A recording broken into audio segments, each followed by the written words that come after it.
And we live. We are live. What up? What up? What up? What's happening? What's happening? What's happening? What's good? Happy holidays to everyone. Happy Thanksgiving, belated Thanksgiving, whatever you want to call it.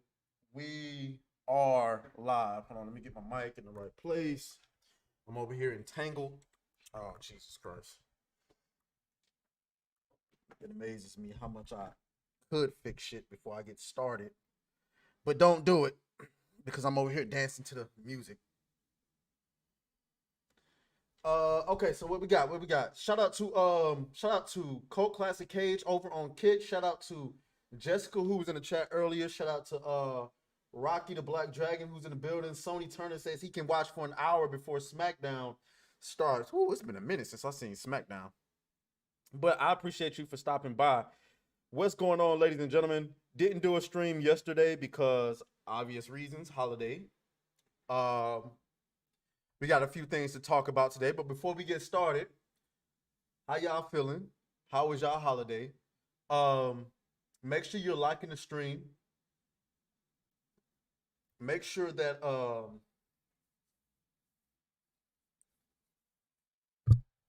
I don't know. Make sure you make sure you sharing the video out for people to watch. I was lost for words there. Anyway, so before we get started, I just want to say, guys, make sure you like the videos. Make sure you're subscribing to the channel. Consider being a channel member. If you want to help support the channel so that we can reach our goals that are upcoming for 2024, make sure you, one, the only thing I'll ever demand, not demand, the only thing I ever ask for you is to, like the video. It's free, all I'm saying. But if you want to help further, become a channel member. Exclusive emojis, and we're working on a channel battle pass. So that's what we're talking about right now. Anyway, we got a lot to talk about. Y'all seen I've been pumping out them goddamn I've been pumping out them shorts like a mug. Shout out to my guy Wyatt, or Film Rebel. He gave me a cheat code. So yeah, I've been pumping out them shorts like a mug. They've been doing pretty well too. So anyway, make sure my phone's on mute so I don't get no phone calls in the middle of doing this. And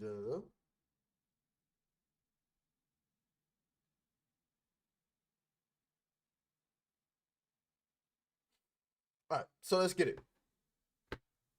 Shout out to Cult Classic Cage. Shout out to everybody who stops by and show your boy love. Take this hot ass jacket off so we can get started. By the way, if you're in the Discord, you can always send me stories that you want me to go over. I think I'm gonna turn this AC off too. Hold on one second. God damn it. Every fucking time.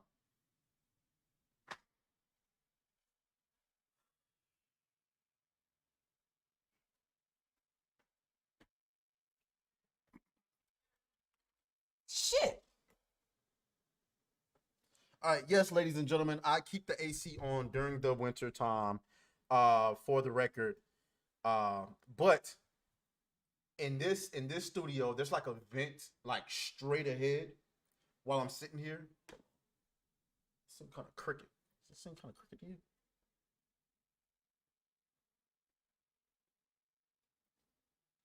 Whatever. But yeah, there's a vent straight across. So when the AC's on, that bitch is just all in my face. But anyway, so let's go ahead and get started, ladies and gentlemen. We got a lot to talk about. We got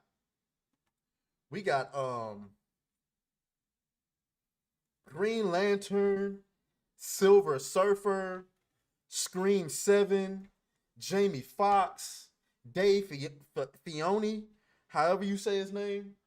Man, we got a lot going on. It's been a big news. It's been a big news week. Well, I mean, I've seen some bigger ones, but the thing I love about Twitter is Twitter allows for me to keep up with why do what I tell you to do. What the hell?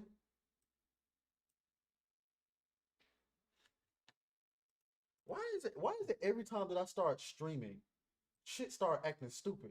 What are you doing? Sorry, y'all. Give me a second.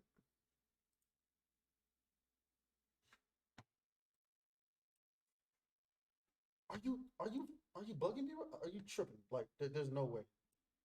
There's no way you're doing this right now. Hold on, y'all.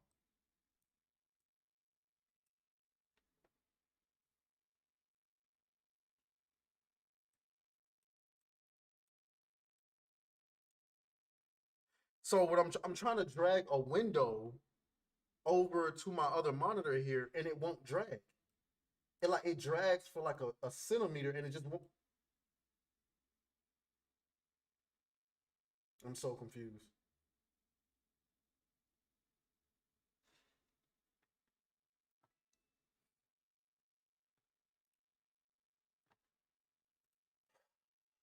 Okay. Like you see that? Like you see that? I'm trying to. Look at that. Am I tripping? Why is it doing that?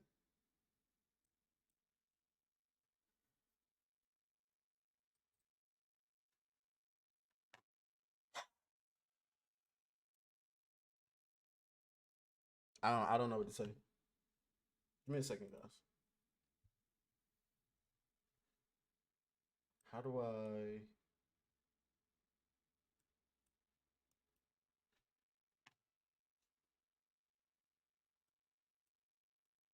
I cannot believe this.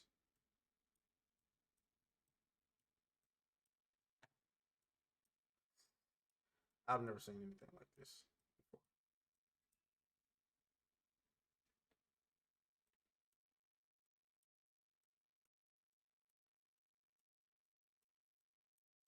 Okay, whatever.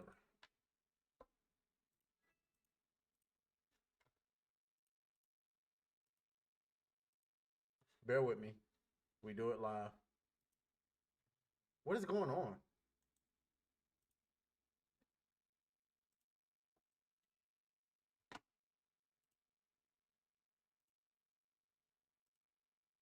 Are y'all seeing this?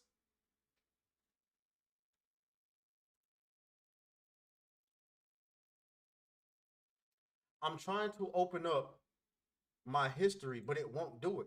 It just keep making new tabs. Don't tell me I have to restart my goddamn computer after I done went live. What the fuck is going on?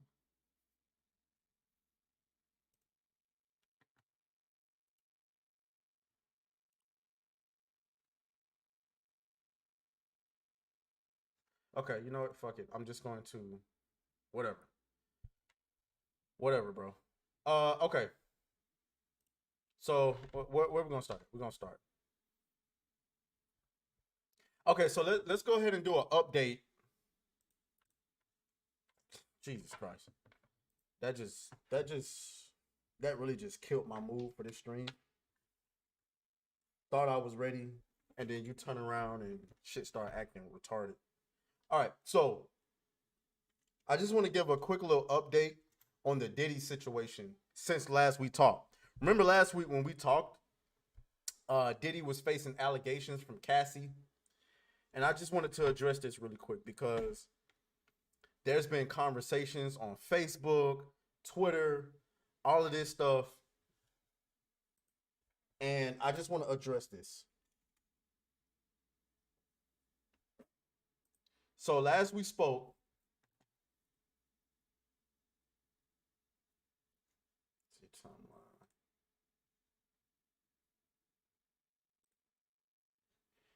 last we spoke, Diddy was facing these allegations from Cassie. There were so many allegations in this suit that I mean it was appalling, my guy. It was alleged that Diddy was responsible for Kid Cudi's car blowing up in his driveway because Diddy had found out about Kid Cudi previously dating Cassie. It was alleged that we all know Diddy slapped Drake. Okay, what we didn't know was that he choked the another rapper Wale and held him over a balcony. We didn't know that he poured a drink on Kendrick Lamar after Kendrick Lamar said he was the king of New York in that Control verse. I don't know if y'all remember that. But either way, uh that's what was being alleged in that lawsuit. And so there was a big talk about what was going to happen in the courtroom and stuff. But guess what? We don't even get to see what's going to happen. Want to know why? Because Cassie settled. Because Cassie settled. I'm about to go on a rant. I'm about to go on a real live rant. Okay? Get rid of all of these windows. Get rid of that. Let me read this for you. Sean Diddy Combs and singer Cassie said on Friday that they have settled a lawsuit containing allegations of beatings and abuse by the music producer. Combs, a hip-hop icon and the founder of Bad Boy Records, was accused of rape, abuse, in a major lawsuit filed by Cassie, whose real name is Cassandra Ventura, that alleges he used his powerful network to keep her trapped in a violent relationship with him. The settlement, one day after the lawsuit was filed, was announced in a release sent by attorney Douglas Wigdor, representing Ventura. In the statement, it says, "I am very proud of Ms. Ventura for having the strength to go public with her lawsuit. She ought to be commended for doing so." Get the fuck out of here. Hey, matter of fact, go fuck yourself. You and Cassie can go fuck yourself. If I'm not. Oh, let me get to her statement first.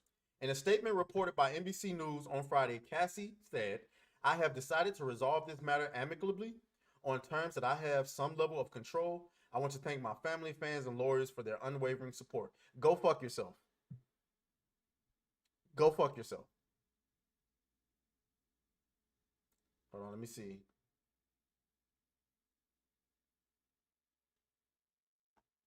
Listen. Go fuck yourself. Because what she said when she came out with this lawsuit, what she said was clear as day, is that I'm coming out not in support of herself, but as in support of other women who have also suffered abuse at the hands of Sean Diddy Combs. And then to turn around the next day and settle, and now you can never talk about it again.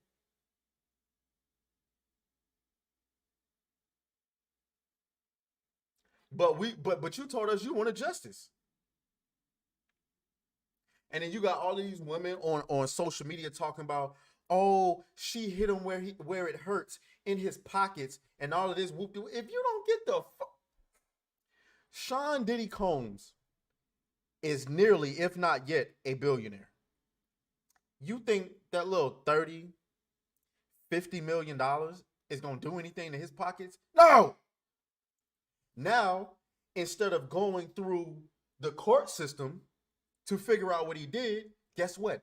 Now he gets to move around freely as a free man and continue to abuse people. Not just the people he's dating, but apparently everybody in the hip-hop industry. I mean, he's slapping niggas, he throwing niggas off of balconies, he blowing up niggas' cars.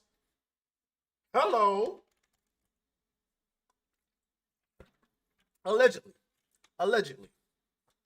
So, if this is all the stuff that you claim he doing, you gonna settle out of court? And then people talking about some, oh, he's powerful and she settled it the way that she could. Listen, y'all don't know what discovery is? In discovery, they could have found so much, but now we'll never know.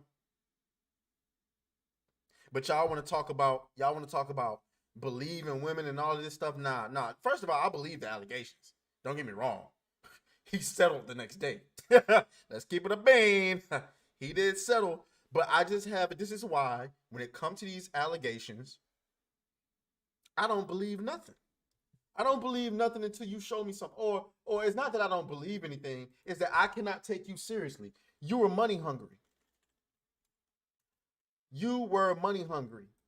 You came out and you claimed you wanted justice and you wanted to support other women and all of this woo-woo. And then as soon as he waved a $50 million check in your face, oh, you was ready to be quiet. You was a willing participant in all of that stuff.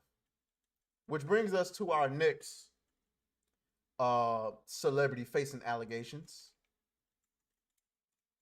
Can you believe it? Jamie Foxx.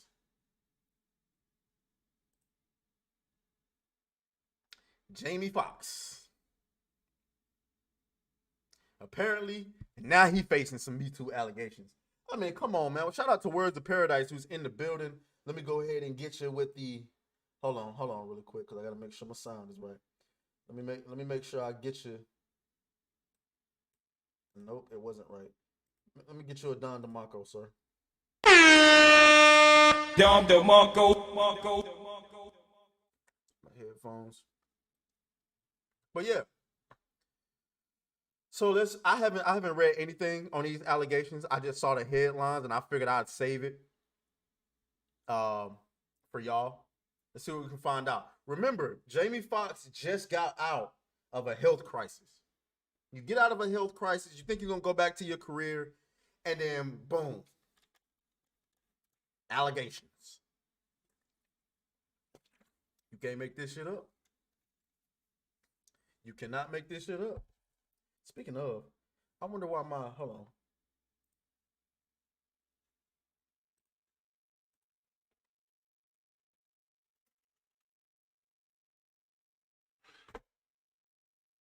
Hold on really quick, because I'm trying to figure out why my soundbite ain't working.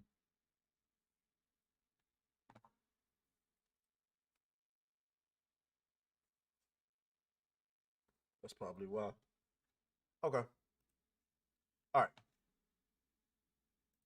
So let's see. A woman referred to as Jane Doe continues to undergo pain and suffering and will permanently be affected by the injuries and emotional distress she incurred. Already a red flag. I don't care what y'all say. Y'all can say whatever you want to say. Oh, you're a victim blamer. Oh, this, that, and the third. Listen. You don't want to put your name to it? Already a red flag. Jamie Foxx has been accused of inappropriate behavior with a woman at a New York City restaurant, according to court records. The woman's complaint filed in New York Supreme Court on Wednesday and obtained by People alleged that the incident took place in August 2015 at Catch NYC. The alleged victim, referred to as Jane Doe, claims she entered the establishment where she saw Catch Hospitality Group co-founder Mark Birnbaum seated one table away having drinks with Foxx, whose real name is Eric Marlon Bishop. Wait, what? Jamie Foxx's name is Eric Marlon Bishop?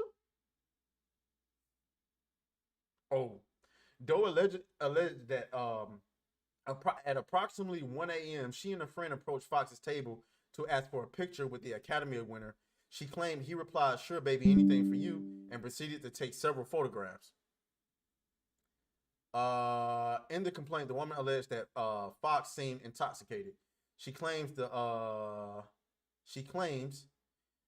actor told her, "Wow, you have that supermodel body. You smell so good. You look like Nikki." When she asked who's Nikki, she alleged he then grabbed her by the arm and pulled her to the back area of the rooftop. The court filing alleged that once she and Foxx were in a secluded area, he placed both of his hands on her waist, moved them under her crop top, and began rubbing her breast. She said she attempted to step away from him and noticed a security guard some distance away who saw what was happening but walked further away. Hell no, to the no, no, no, hell to the no. Get the Hold up. Hold on. Let me see what my boy Words is saying. Let me see what my boy Words is saying first. He says this sounds too far-fetched. Let me tell you something. You said you at Catch NYC. Sounds like a heavily populated area full of other celebrities and rich people. And you just met him and he decides to drag a stranger. Because that's how you describe it. You were dragged to a secluded area. You didn't think to scream, "Hey, I don't know you. Get off me." And nobody noticed.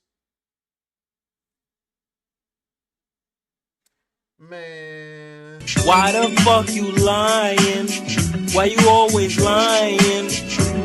Oh my God, stop your fucking lying. Like, this is what I'm talking about. Y'all stories don't be making no sense. Let me run that back to you again. You mean to tell me you and your friend ran up? First of all, where did the friend go? What?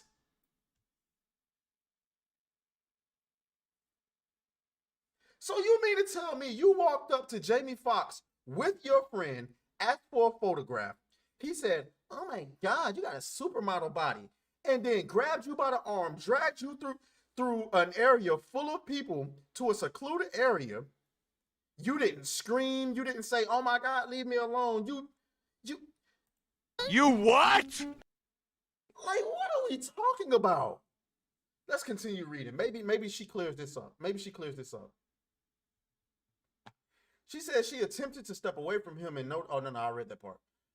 Doe alleged that Foxx proceeded to slide his hands into her pants and put his fingers on and in her vagina and anus. You what? Doe said due to his actions, she was injured and was rendered sick, sore, lame, and disabled, and was caused to undergo medical treatment and advice.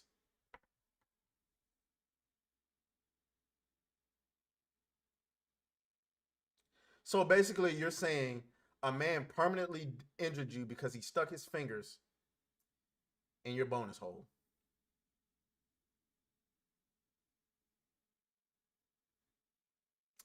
Yeah, yo, this shit is getting wild out here. I mean, you can pretty much just make up anything. Like, listen, if it turns out that the story is true, I'll walk back all my statements. But I need to see facts. Jamie, please don't settle out of court. If it's not true, fight it. If it's not true, fight it. Because I'm tired, man.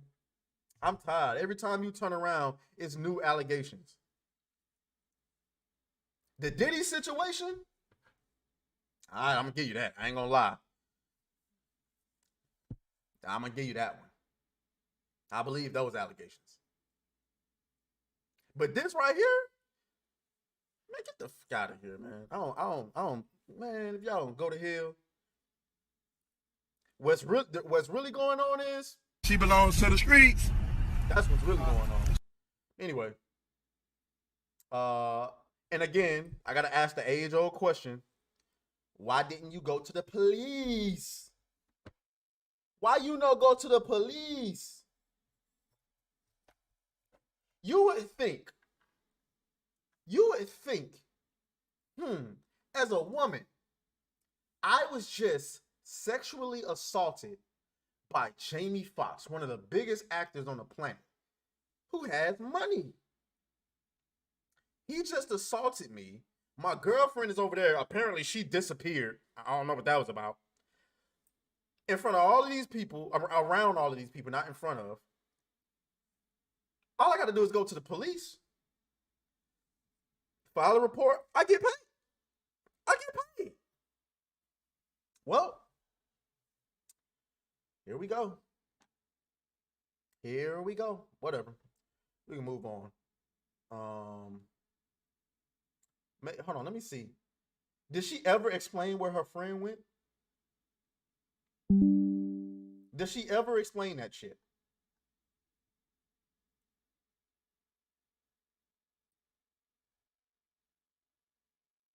She said she and a friend approached Jamie Foxx's table to ask for a picture. But then she alleges that Jamie Foxx pulled her to a secluded area. I can't get over that shit. Where did the friend go? What? What the fuck? So the friend just watched you get hauled off by Jamie Foxx? I need to hear from the friend. Words of Paradise says, how much you want to bet this woman hasn't revealed herself because she does not, in fact, have a supermodel body? I don't believe that's not the reason she didn't reveal herself. I believe that she believes that Jamie Foxx is just gonna. So I believe something did happen between the two.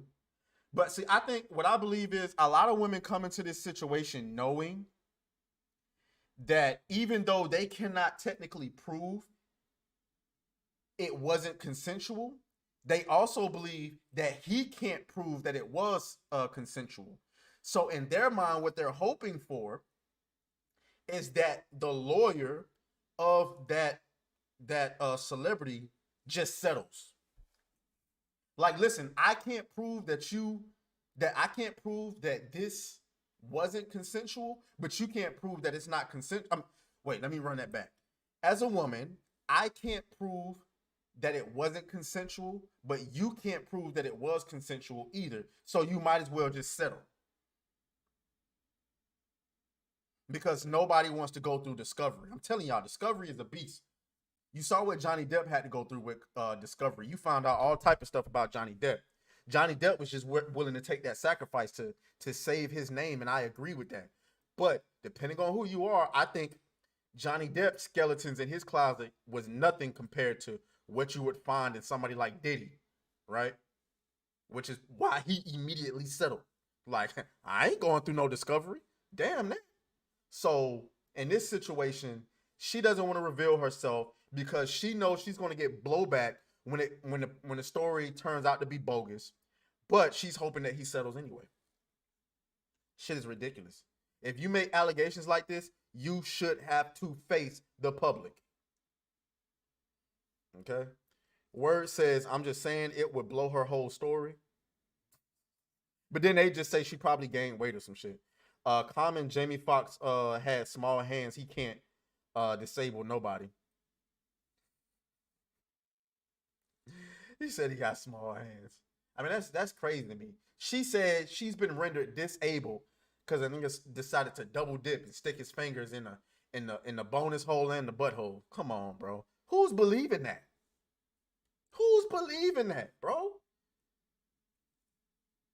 What the nigga? What he Edward Scissorhands now? Like I didn't get. Never mind. Anyway, hey, let's skip that part. All right, let's move on. What we got next, man? Close that.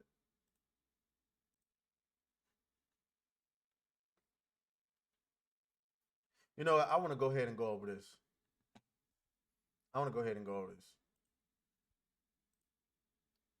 and go over this. I love this. I thought this was hilarious.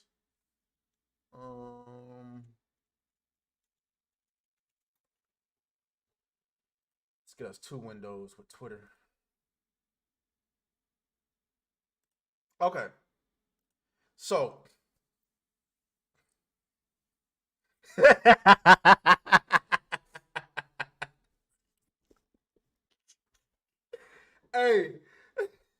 Hey, Words of Paradise said don't ever use double dip like that again. It's an evil world we live in. Anyway, I'm gonna play this video, right? So basically, let me give you the context before we play this video. This artist decided to drop a new comic back in October about the Green Lantern. And in this comic, Green Lantern, he apparently likes to take a shellacking to the anus. Hell no, to the no, hell to the no. And so, what he decided to do, he knew there was going to be backlash for it. So he decided to make a video. Well, you know what? Instead of telling you about it, I'm going to just show it to you. This was back in October. The writer of DC's Alan Scott, The Green Lantern, and I just opened up a box of advanced copies of issue 1, which look amazing. This is the main cover, which also gets a virgin full. Hey, I'm Tim Sheridan, writer of DC's Alan Scott, The Green Lantern, and I just opened up a box of advanced copies of issue 1, which look amazing. This is the main cover, which also gets a virgin foil variant, and that's by the great and powerful David Talaski. There's also 2 other amazing variants, one by John K. Snyder III, and this beautiful portrait by Nick Robles. I am here I just want to say, before, well, you know what, I'll show it afterwards. to ask you a favor. The book comes out next DC Tuesday, October 24th, but already the haters and the queerphobes are out in force, doing everything they can to see that this book tanks. They use code and they make it sound like they have... Can y'all hear it? I just want to make sure y'all can hear it, because I hate going back to edit and then you can barely hear it. Let me see. Legit problems with a book they haven't read yet. You know what? I'm gonna start it from the top. My apologies. I'm gonna start it back from the top, and I'm gonna turn the volume up a little bit because I don't want to deal with that, having to fix the audio post. Hey, I'm Tim Sheridan, writer of DC's Alan Scott, The Green Lantern, and I just opened up a box of advanced copies of issue 1, which look amazing. This is the main cover, which also gets a virgin foil variant, and that's by the great and powerful David Talaski. There's also 2 other amazing variants, one by John K. Snyder III, and this beautiful portrait by Nick Robles. I am here to ask you a favor. The book comes out next DC Tuesday, October 24th, but already the haters and the queerphobes are out in force, doing everything they can to see that this book tanks. They use code and they make it sound like they have legit problems with a book they haven't read yet. But the truth is, they just don't like that there's a queer hero in the upper ranks of the DCU. The only... It ain't that nobody likes the queer hero. It's that you could have easily made a new hero that's queer. But let's keep it a bean. You tried that already. It flopped because nobody wants to read that shit.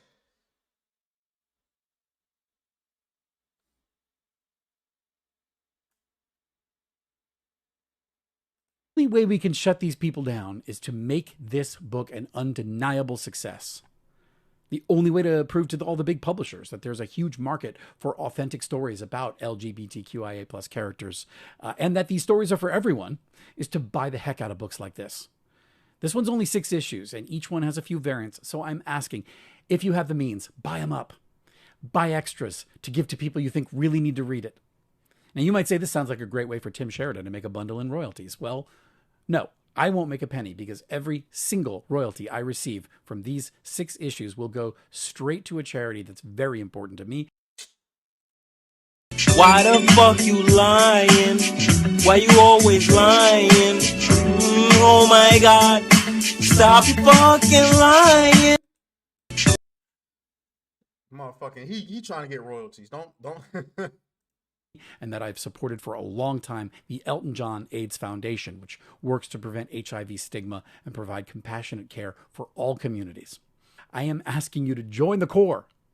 If you care about truth and justice, about shining a light in the darkness, if you think comics are and should continue to be for everyone, or if you just want to force these Comicsgate trolls back under the bridge they crawled out from, please support our book and send a message that the bullying and the lies and the hate have to stop. Everyone deserves to see themselves in comics. Everyone needs allies, and if you're an ally, now is the time to step up. We outnumber them. So let's pool our power, vote with our wallets, and beat these assholes. Add as many of these 4 variant covers for Alan Scott, The Green Lantern, to your pull list today. Pick them up in store next week, Tuesday the 24th. Thank you so much. Hey, I'm Tim. Did he really just say we outnumbered him? This is how delusional. I'm sorry, let me say it again. This is how delusional these people are.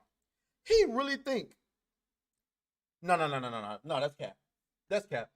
You don't believe that you outnumber them, because if you did, you wouldn't have turned the comments off on your tweet.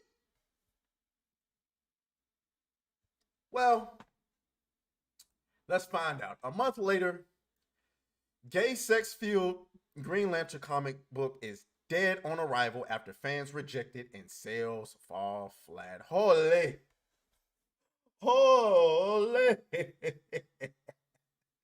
You can't make this up.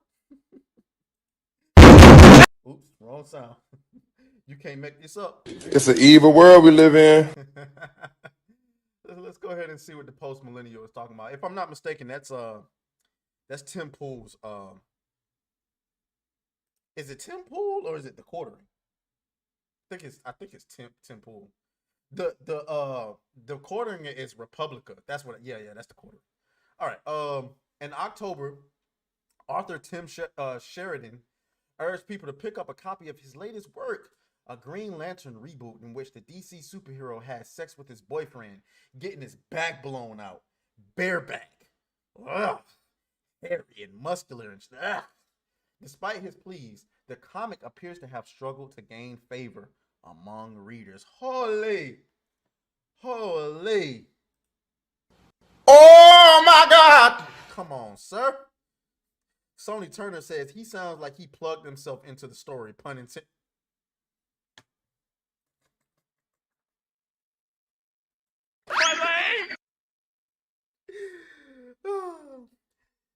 Words of Paradise says it's Tim Pool's friend. He has no direct affiliation with them, but has their editor-in-chief on the show all the time. Oh, okay. Fair enough. My correction then. My bad then. Words of Paradise correction, not mine. Anyway, on Amazon, the ebook version of the first issue of Alan Scott Green Lantern currently sits at number 277 in superhero comics and graphic novels, and 39,736 among all titles in the Kindle store. Woo! Talk about terrible. He said, this is a quote from the video, the only way we can shut these people down is to make this book an undeniable success. Sheridan told his fans, what fans? What fans? What fans, sir? And if I'm not mistaken, I'm pretty sure. I like what Tim Pool had to say about this. I think that's why I thought it was Tim Pool's.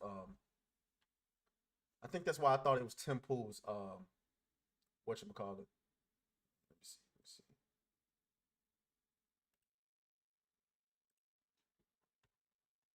There it is. Something like this could be. Yeah. You know, we gotta take the speed up. Oops. And start to restore the hero's journey and story. With the failure of the Marvels, many people are starting to hope that these comic book films will get away from the crackpot wokeness and start to restore the hero's journey and stories that we know and love. The original MCU characters were great, and they don't have to be white men. That's not the issue. The issue is your stories suck. We now have this story. And that's factual. That's the thing. That's factual. It don't have to be white guys. If I'm not mistaken, a lot of people love T'Challa. And here's the thing. Everybody needs to realize the roles that you play. People love the Falcon until you try to make him a main character. No, we loved him for the position that he was in, which was a side character. Everyone loved Black Widow because of what she could, what she was. When you made her a main character, it didn't really work because it was too late and she was already dead. So nobody really cared. And then you fucked up Taskmaster. That's another thing. Story from the post-millennial. Gay, sex-fueled Green Lantern comic book dead on arrival after fans reject it and sales fall flat. The only way we can shut these people down is to make this book an undeniable success, Sheridan told his fans. Let me just stress for you. The comic book industry is not dying. The comic book industry has been taken over and is being worn like a skin suit by woke psychopaths, and this is proof. In October, author Tim Sheridan urged people to pick up a copy of his latest work, a Green Lantern reboot, in which the DC superhero has adult relations with a guy. Despite his pleas, the comic appears to have struggled to gain favor among readers. Why? Dude, I don't care if you're gay. Don't care if you're LGBTQIA2A+, whatever. But yo, when you make a product for like 0.7% of the population, you're gonna get 0.7% of the sales. You see what I'm saying? There's not that many people who are interested in this story. And the fact that he said that these comics are for everyone. No, they're not. They're not. You cannot force straight men to read a comic in which two men are rupturing each other's prostates. Like, you can't force us to like it. You can't force me to buy it. You can't force me to promote it. I don't want it. And nobody else does. And that's why it's not selling. And so this dude who wrote it made this plea to all of his allies. You must buy this book. Yo, it didn't work. And don't you dare leftists come to me and say, well, the reality is just comic books are failing in general. That is a bald-faced lie. You know how I know? Because Eric July raised $3.7 million in sales. This is crazy. ISOM #1 campaign, total covers sold. Shout out to my boy Eric July.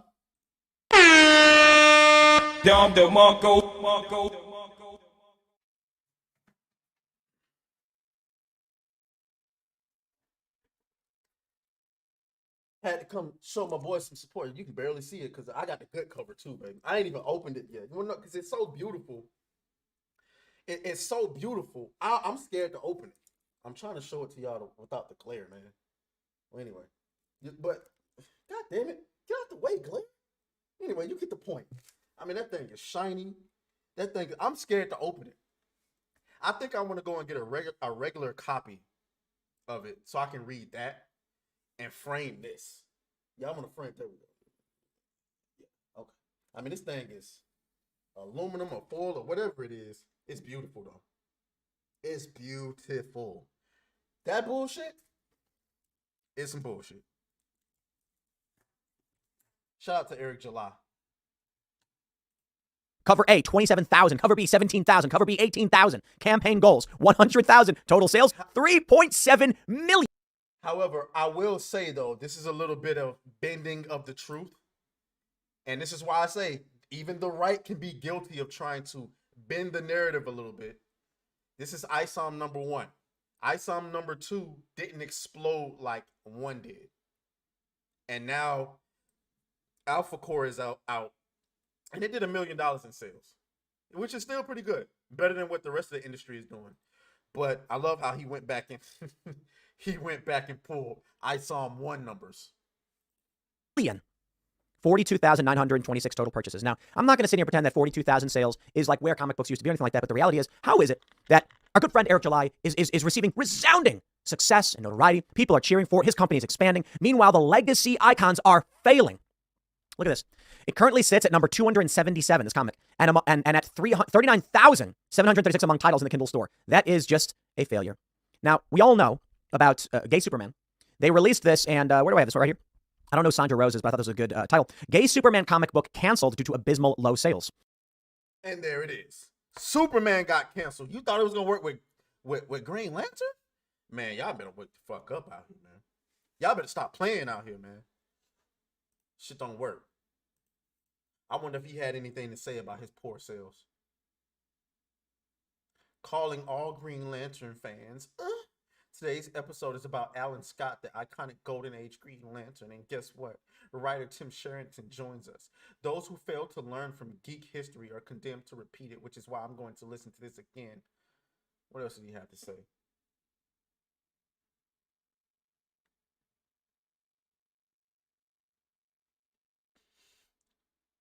Yeah, he ain't gonna comment on them sales. He ain't gonna comment on them sales.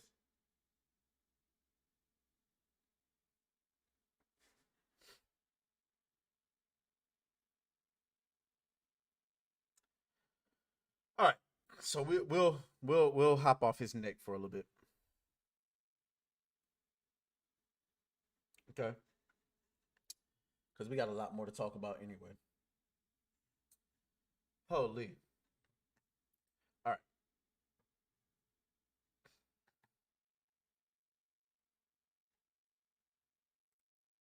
Get rid of that. Get rid of that. Get rid of that. Get rid of that. Oh, we got to talk about this, man. We got to talk about this. So,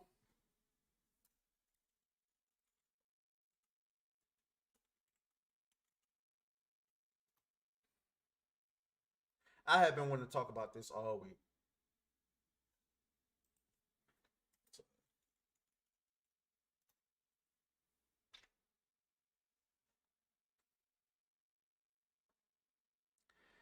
Marvel is about to cast a woman to play the Silver Surfer. The Silver Surfer. Why the fuck you lying? Why you always lying? Oh my god, stop your fucking lying. After all the backlash, the MCU backlash and all of this, why would Marvel do this? Why? You stupid. That's why. They aren't learning their lesson. They're infected with these feminists. And this is, if there's any more evidence that you needed to know that Marvel is just over with, it's not going to correct itself. It's over. This is all you need. Silver Surfer in Marvel's Fantastic Four MCU reboot, reportedly a woman. It's a woman. Look at the reaction. And these are people, the reaction to this is coming from everybody. These ain't even anti-woke people. This guy says, bro, if they make Silver Surfer a woman, they better make her sexy and in shape. If they pander like this and make the character a woman, I don't want them to make her fat. She better have an hourglass shape with giant boobs, and she better be white. What? The fuck that come from? What? This person says, I am sorry. If Marvel makes Norrin Rad into a woman, then they have really lost their fucking minds. As a matter of fact, just ensure this Silver Surfer is Norrin Rad. Ensure he's the herald in the film, not Frankie, not Terex. Just give us Norrin Rad. Agreed. What is the problem? Look at this reaction. Seriously, the Silver Surfer was my favorite comic hero as a kid. Don't make him a woman, please. Well, it might be too late. It might be too goddamn on late. Silver Surfer will reportedly be a woman. Silver Surfer is a man, not a woman. Don't be dumb now, Marvel. You've been messing up for the last few years. You can't afford any more screw-ups. I agree. But the feminists up there do not care. Apparently there's a female version of the Silver Surfer in the comments. Her name is Nova or some shit like that. But I don't want to see it. I don't want to see it, honestly.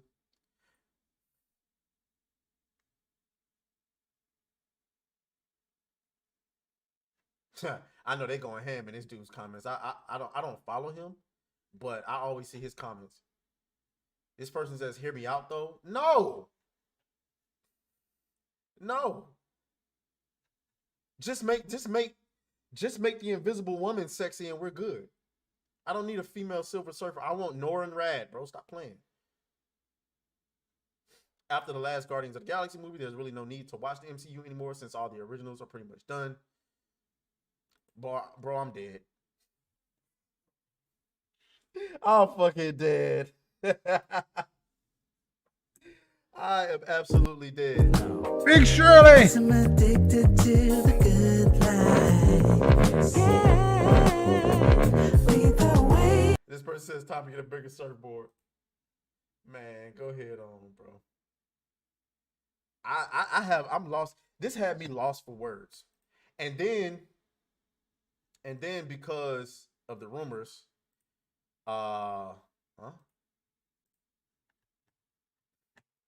apparently Anya Taylor-Joy is being eyed for a female role, and people are making the connection that she's going to be this Silver Surfer. Listen, I love Anya Taylor-Joy. I really like her. Quick rating. She's a cute girl. I give her a 5. And it seems like a lot of women nowadays are like, I don't know what's going on, but it seems like women nowadays, bro, their eyes are really spacing out nowadays. Fucking eyes are really spacing out. And, you know, them eyebrows need help. But, I mean, she's a cute girl. And I really love her as an actor. You know what I'm saying? You don't have to be attractive for me to like you as an actor. She looks better right here. But, you know, makeup. But please don't accept this role. Please don't. It's just, I just don't know what else to say about Marvel at this point. But what can we do? What do y'all think about Silver Surfer as a woman? Make sure y'all like the video. Y'all like the stream. Make sure y'all are subscribing to the channel. And consider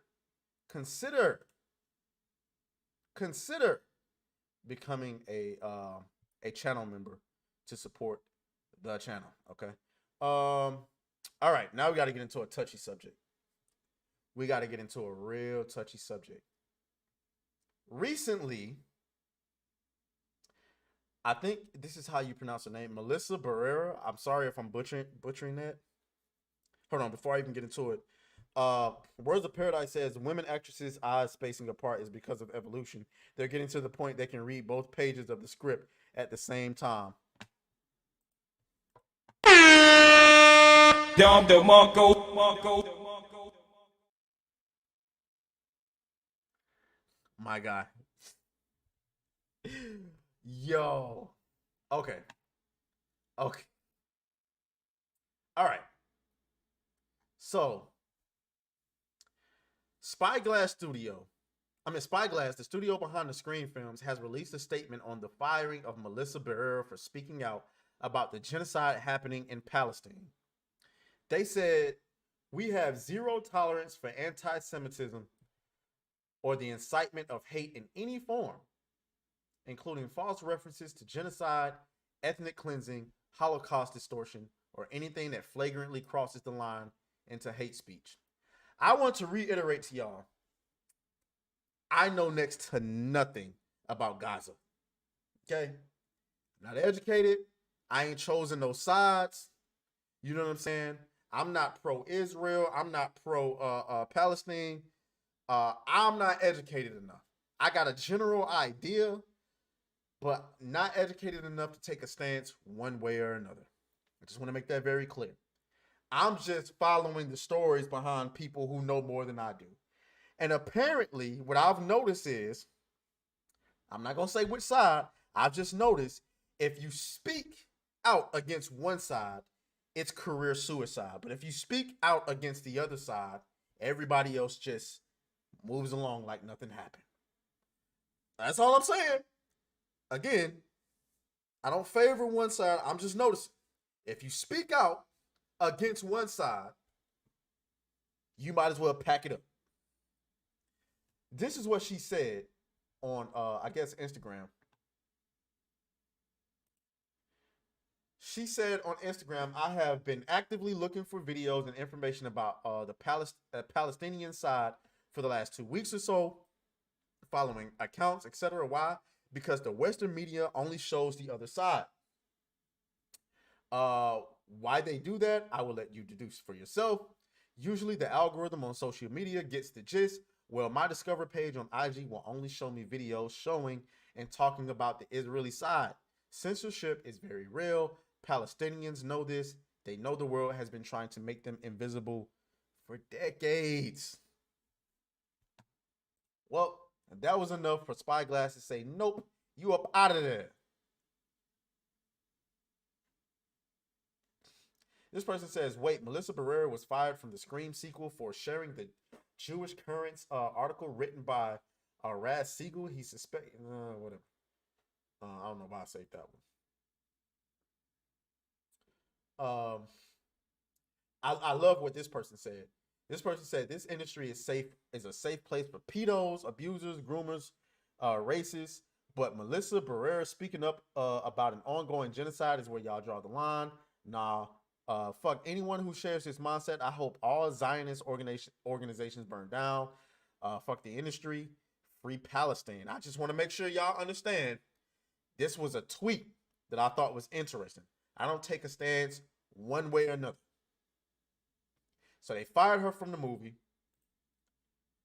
And there's just been a lot of backlash, a lot of hoopla going on in the industry in Hollywood surrounding all of this.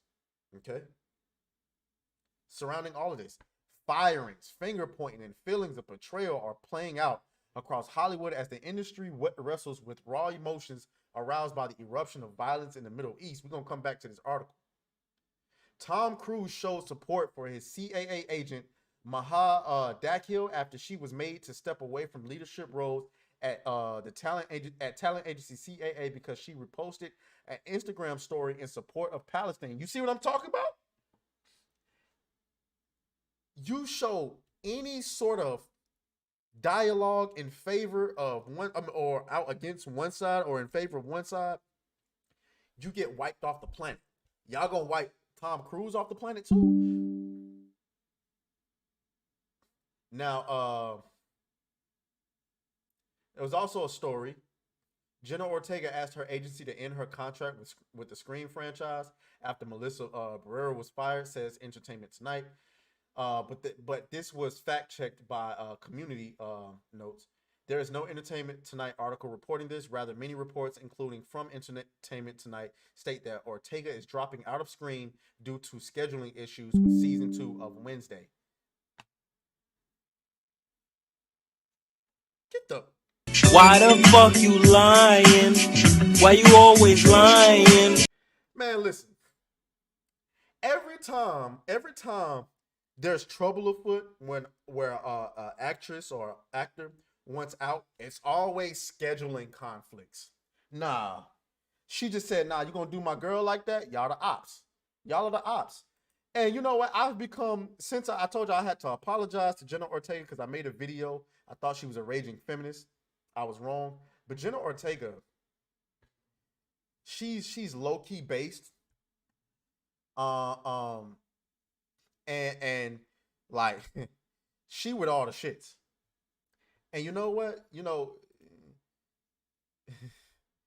Jenna is a very attractive girl, by the way.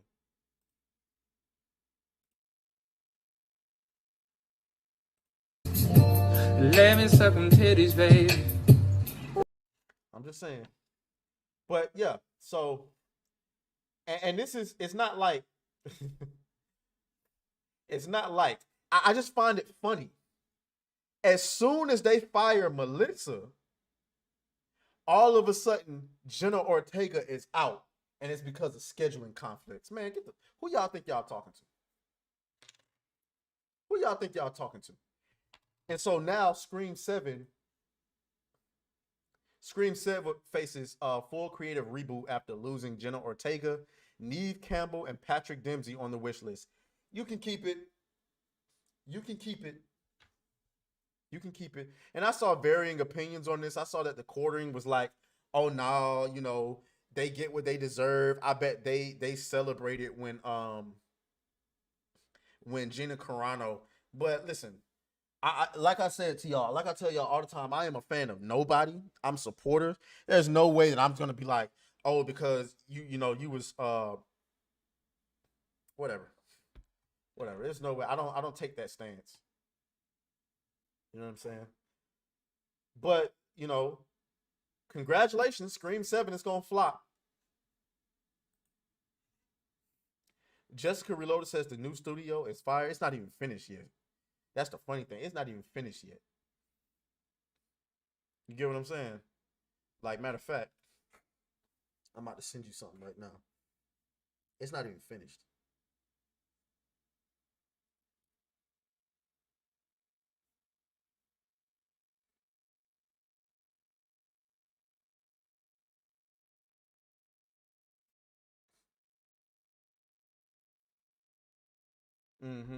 So yeah, I mean, you know, that's interesting. And to continue, you know, on the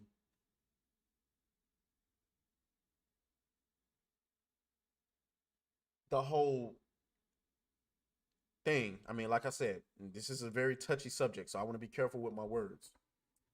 There's only a certain level of cancellation I'm willing to go. But you know what? I'm not even gonna play that video because I don't need no Jewish people coming after me trying to, you know what I'm saying? Hey, I'm not gonna play that video. But what I'll say is there was an interview between Piers Morgan and Andrew Tate, where Andrew Tate was coming for Ben Shapiro neck. Straight coming for his neck. Matter of fact, I don't have to play that video. I know what video I'll play. I got y'all.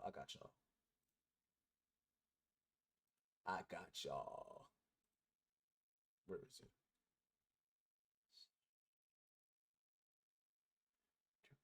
Here it is. Casualty. And look, Here we go.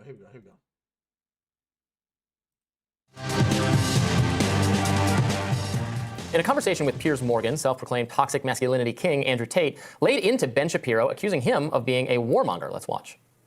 So Ben is a warmonger. Ben has been wrong on basically every single issue you can name. He was with you with the vaccine and every other war. Ben is always calling for other people's young men to go and die in some war. He seems to love it. I don't know if he has short man syndrome, but he's always behind his desk calling about how important it is that big, strong men like me go and die. And the reason he tweeted that and said that is because when Hamas and Israel, very early in the conflict, I think it was 3 days in, were discussing possible peace talks, he tweeted, no, absolutely not, them, kill them all. And I said, Ben, as a man who's done his own fighting, because I've had a life of pain and violence, listen to me. Peace is always worth a conversation. What I said is that we should always be prepared to at least discuss peace. He, because he's a warmonger, said, no, peace is not worth a conversation. You're this, you're that, because he's always sitting behind his desk. He must have a booster chair, and he's always running his mouth trying to invoke violence and call for war. And I find it kind of hypocritical, because a man who's so small he would die if he was slapped on the street, sitting behind a desk and screaming for other people to be annihilated, I think is kind of, it's worse than I believe, it's insane. I believe if he was sitting and listening to this, he would say that what he's screaming for is for Jewish people in Israel to defend themselves. And All he's a Jewish Ben man. does is call for war. And I agree. Defending yourself. That's not all he does. That's all he does. And calling for war and defending yourself is very different than genocide.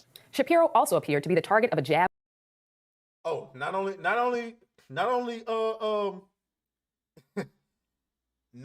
is Andrew Tate coming for his neck from fellow conservative figurehead Tucker Carlson, who made this thinly veiled burn this week. And it used to be our first defense. He would say, well, in fact, there was a guy who used to say, facts don't care about your feelings. Changed his views on that recently, but that remains true. It's a classic Tucker put down, kind of backhanded. He is referencing Ben Shapiro there. I mean, it seemed like everybody's coming for Ben Shapiro's neck. Again, I remain a supporter of Ben Shapiro. As I've told y'all before, you have to completely unravel as an individual for me to go from being a supporter or a fan of you to suddenly being, oh no, fuck that guy. I don't do that. I don't believe in that. I think that's stupid. I think that's dumb. I think that's idiotic. I think you have to do a series of very unfortunate things for me to be like, oh no, fuck this guy. But I don't have a problem with disagreeing with you. I do think some of these things that Ben have been saying have been a little bit egregious, but I still like the guy. You know what I'm saying? I don't watch him all the time. So maybe if I watched more of his content, I'd feel more one way or another. I don't know. Either way, I just think this whole situation is just wow. Words of Paradise says, my video covering this was 10 times better than the quartering. Just saying. Well, what I seen from the quartering was just on Twitter. He was talking about how he believes those same people were happy when Gina Carano got fired. Let's see. He also says, dude, Ben been taking the L's lately, and it's hilarious. Hey, it do look like he been taking the L's from all angles. From everybody. All right. Okay, let's see. Where we going next? Boom, boom, boom, boom, boom. Video reaction? Yeah, I think we can do a video reaction.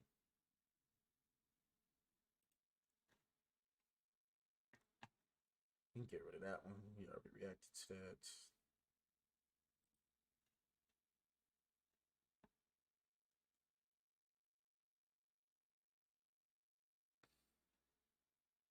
I gotta remove a lot of these. A lot of these are old.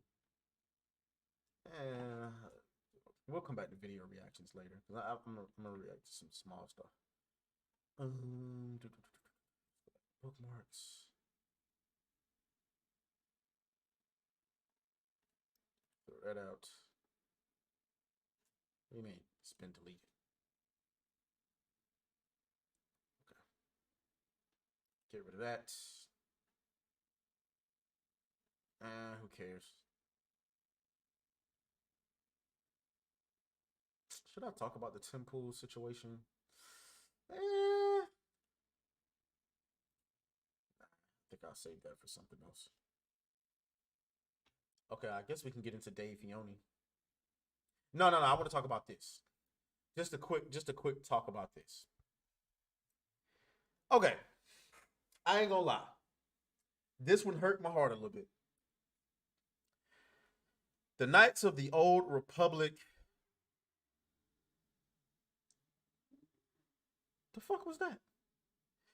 The Knights of the Old Republic remake has reportedly been canceled, but now people are saying it's still alive. Which one is it? When I first heard it was canceled, I had mixed emotions. I thought that, for one, Knights of the Old Republic might be my greatest game of all time. It's in a. I got Sekiro. Okay, Monster Hunter World is up there. I'm trying to think. I got Knights of the Old Republic, Monster Hunter World, Sekiro. I'm trying to think that what made me feel the way that Knights of the Old Republic feel. I can't think of nothing. I can't think of nothing. Maybe recently Mass Effect. I jumped on it late. Mass Effect was amazing. But I got to be honest. That Knights of the Old Republic might be my MVP. Okay. So the idea of it being remade was, and I might just throw Dead Space up there. Dead Space was the shit. I love Dead Space. The remake, I never played the original Dead Space. I might throw that up there. But when they announced they was gonna do a remake, I thought yes. And trust me, I tried to go back and play the original on the Switch. It ain't it, bro. I just can't go back. It just ain't it. And so now you're trying to do a remake. I'm like, yes, let's do it. Well, now they talking about it's canceled. Now I knew it was put on the back burner. But is it canceled or is it not? Now, some people are saying they hope that it's canceled. I don't know why you would hope that. Apparently, I can't spell.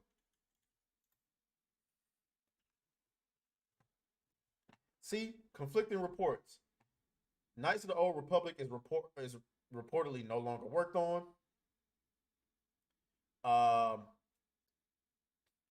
The Knights of the Old Republic is reportedly dead, and we heard this from. Where is he?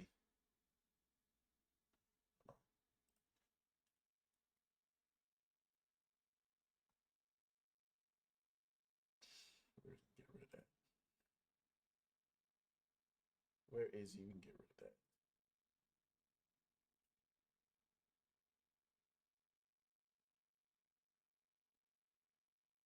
Where is it? Where's the goddamn video?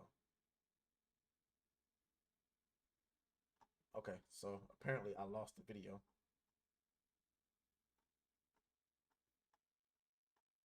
Well, anyway, hold on, let me see what this is. Where's the Paradise says, I hope it's canceled straight up. Just downloaded the original for $5. Yeah, but it don't hit the same. I'm sorry. Like, after all this advancement, I tried to play it on the Switch, and it's just like, bro, shit was rough. Maybe if they remastered it.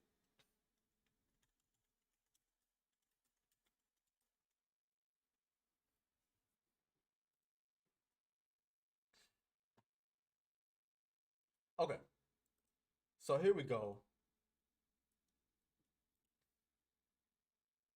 The writing staff they hired are Anita Sarkeesian Simps, and that's why I hope it was canceled. Oh, okay, I see what you're saying. Okay, so it was originally reported by what's the insider's name? I follow him. I forgot his damn name. No, hold on.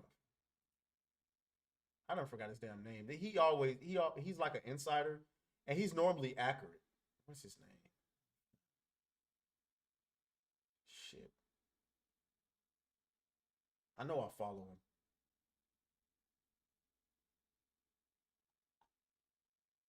Jeff Grubb. That's his goddamn name. Jeff Grubb reported that it was canceled. So let me see if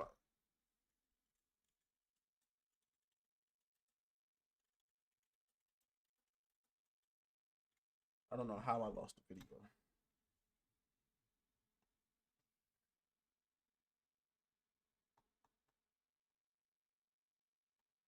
Where is it? Here it is. Oh, wait.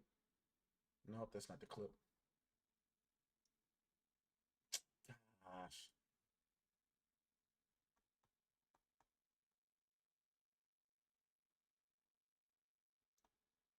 Whatever. The point is, he said it. He said it, goddammit. He said it. And now there's conflicting reports. So Jason Schreier comes out and says, can't say whether or not Knights of the Old Republic remake will ever actually come out, but yes, 2 people from Saber Interactive tell me they're still on it, despite recent rumors that nobody is working on the game.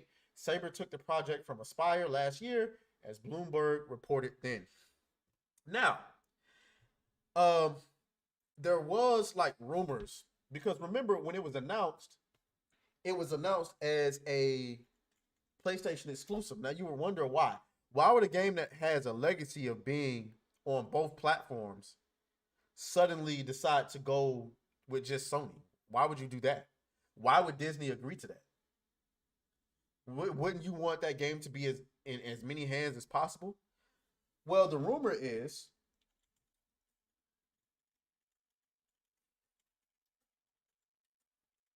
that Xbox turned down possible exclusivity, or I guess to pay to keep it on both platforms, because they didn't believe that the game would be finished.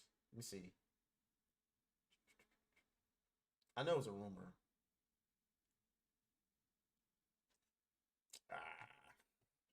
Couldn't find it.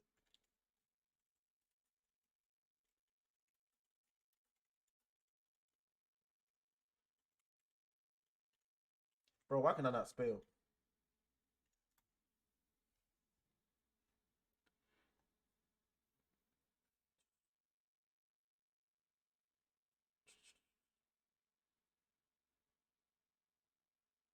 Okay, I feel like this is gonna be one of those rumors.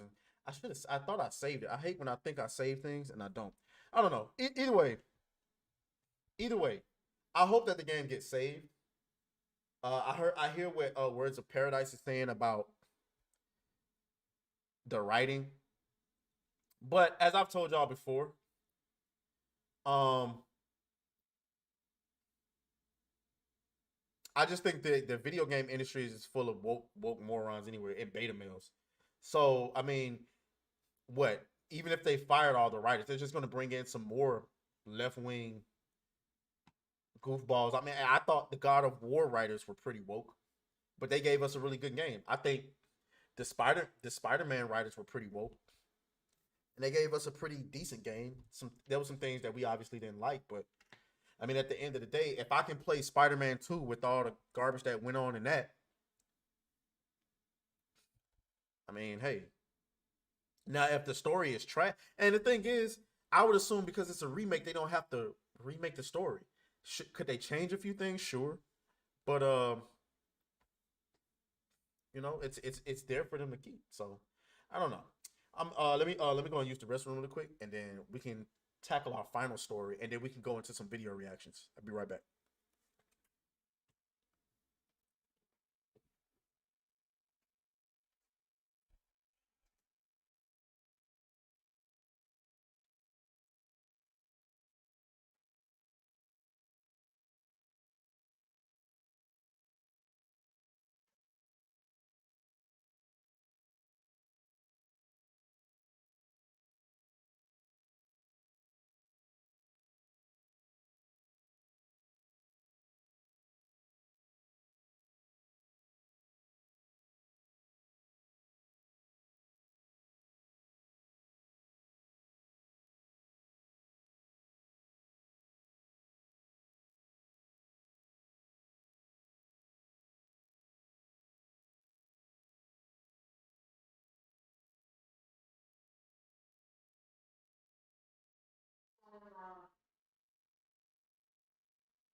All right, sorry about that.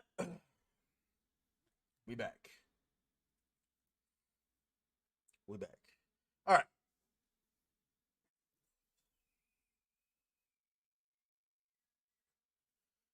All right, how y'all feeling? Once again, just a reminder to like the video and consider becoming a channel member.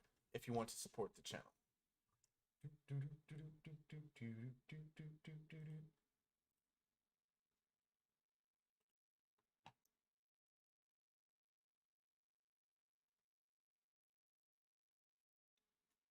All right. Now we got to get into our primary story of the day. Dave Filoni is promoted to Chief Creative Officer at Lucasfilm. He will work directly with Kathleen Kennedy to oversee all Star Wars projects going forward. Uh-oh. Uh-oh. So my question is, I know everybody's talking about the fact that nothing's going to change. It's going to be more of the same and all of this whoop-de-woo. But what I'm looking at this is like, is this like a soft demotion of Kathleen Kennedy? Because it says he will work directly with Kathleen Kennedy to oversee all Star Wars projects. Now, my question is, if this wasn't a like soft demotion of Kathleen Kennedy, why would you put somebody up? Because they're basically saying that he's on the same level with her. He will work with, not he will work for, not he will report directly to Kathleen Kennedy. No, he will work with Kathleen Kennedy, which means his say-so carries weight. Otherwise, why would you put him in that position knowing that she's just going to overpower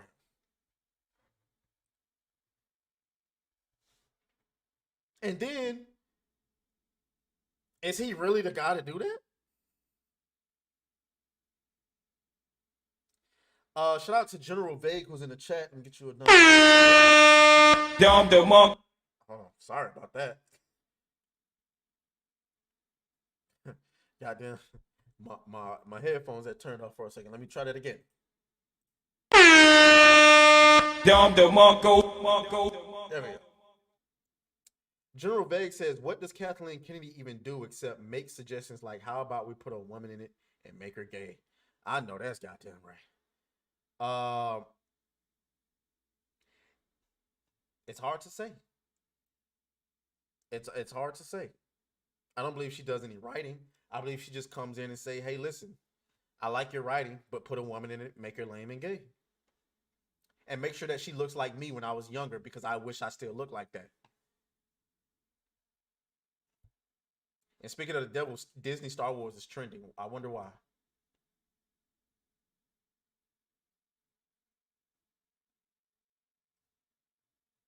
Well, I guess people are still reacting to Dave Filoni.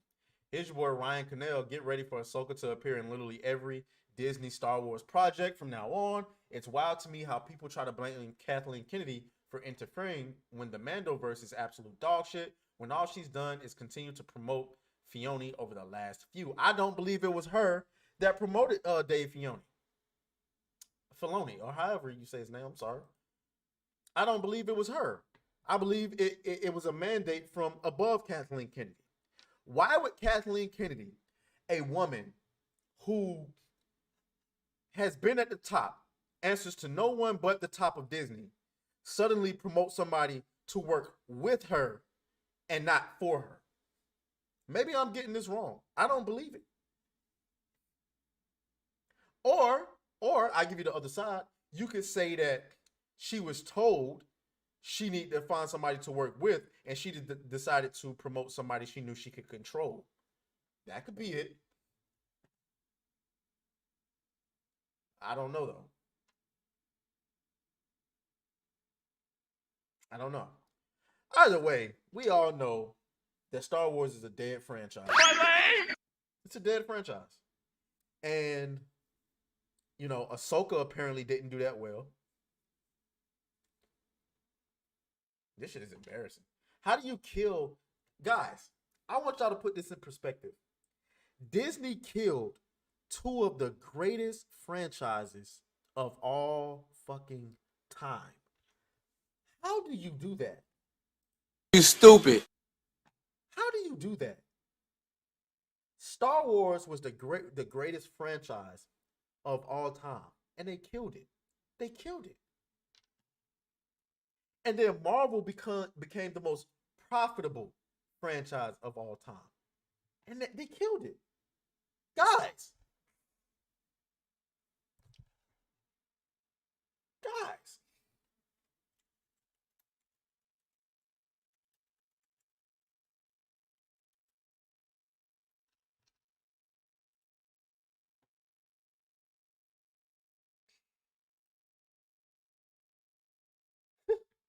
Guys. The Marvels is struggling. Domestically, they have not even earned $100 million.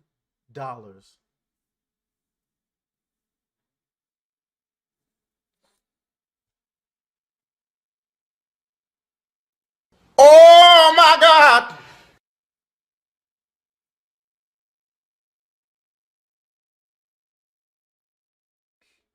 General Vague says there is only two, a master and an apprentice. You think so? And Amazon killed Lord of the Rings, and Paramount killed Star Trek, and the list of Paramount also killed Halo. I don't know what the fuck they thought they was doing with that Halo show. I don't know what they thought they were doing.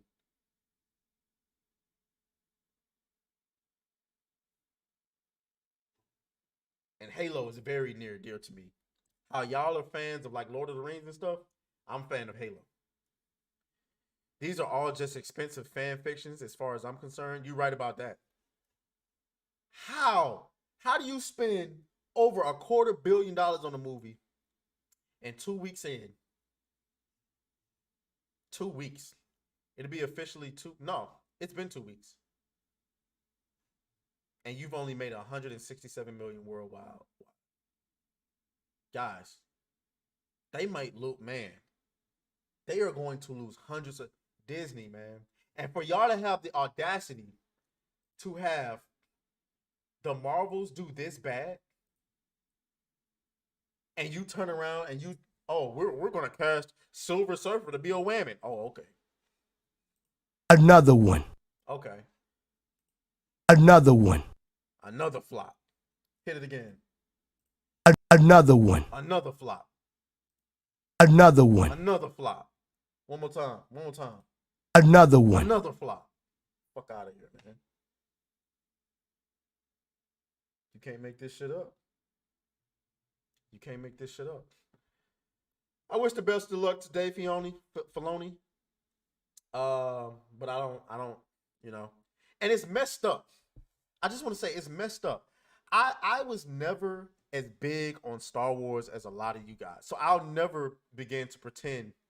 I'll never pretend to understand the pain you guys are going through.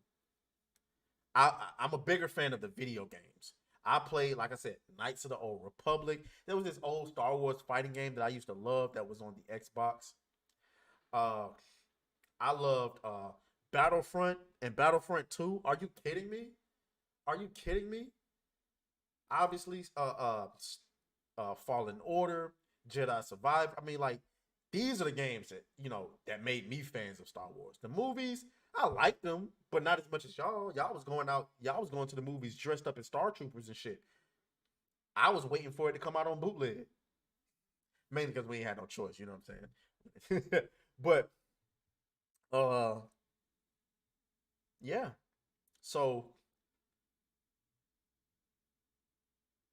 I don't know what to say. So, we'll move on from that. Now we can go into some video reactions, man. I got a couple things saved for y'all. A couple of nonsense videos. I like doing this part because I love making these into clips. Where we gonna start at? We can get. Hold on. Didn't I not get rid of these? I could have sworn I got rid of those.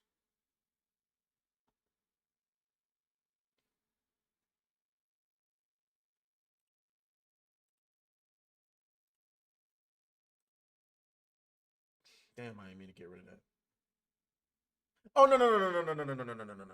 No, because I gotta talk about this. I gotta talk about this before we get into any video reactions. This is embarrassing. And I ain't even get into Captain America. We will say that for another day. I need to get into this. How embarrassing.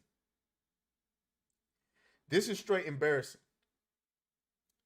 Box office, the Nia DaCosta story. The 110 million worldwide opening for the Marvels is the biggest opening weekend ever for a black woman director. With her previous film, Candyman, garbage, trash, buns, cheeks. Can't believe they released it. DaCosta became the first black woman director to open #1 at the box office. Of the top 3 biggest opening weekends ever for a black woman director, Nia DaCosta now holds 2 out of 3. Let's tell that story.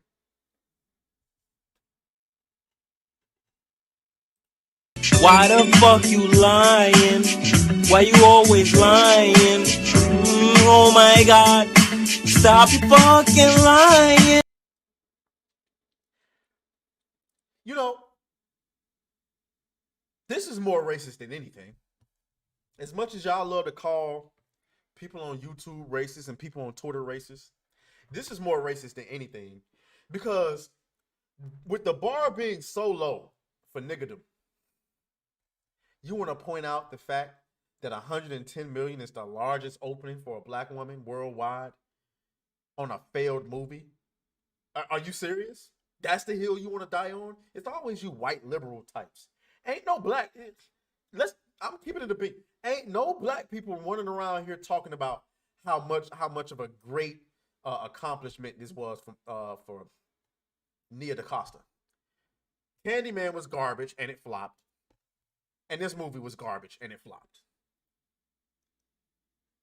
All you got to do is, how many black women went and saw this movie? I made the movie that I would have wanted to see when I was a teenager. Okay, congratulations. It flopped.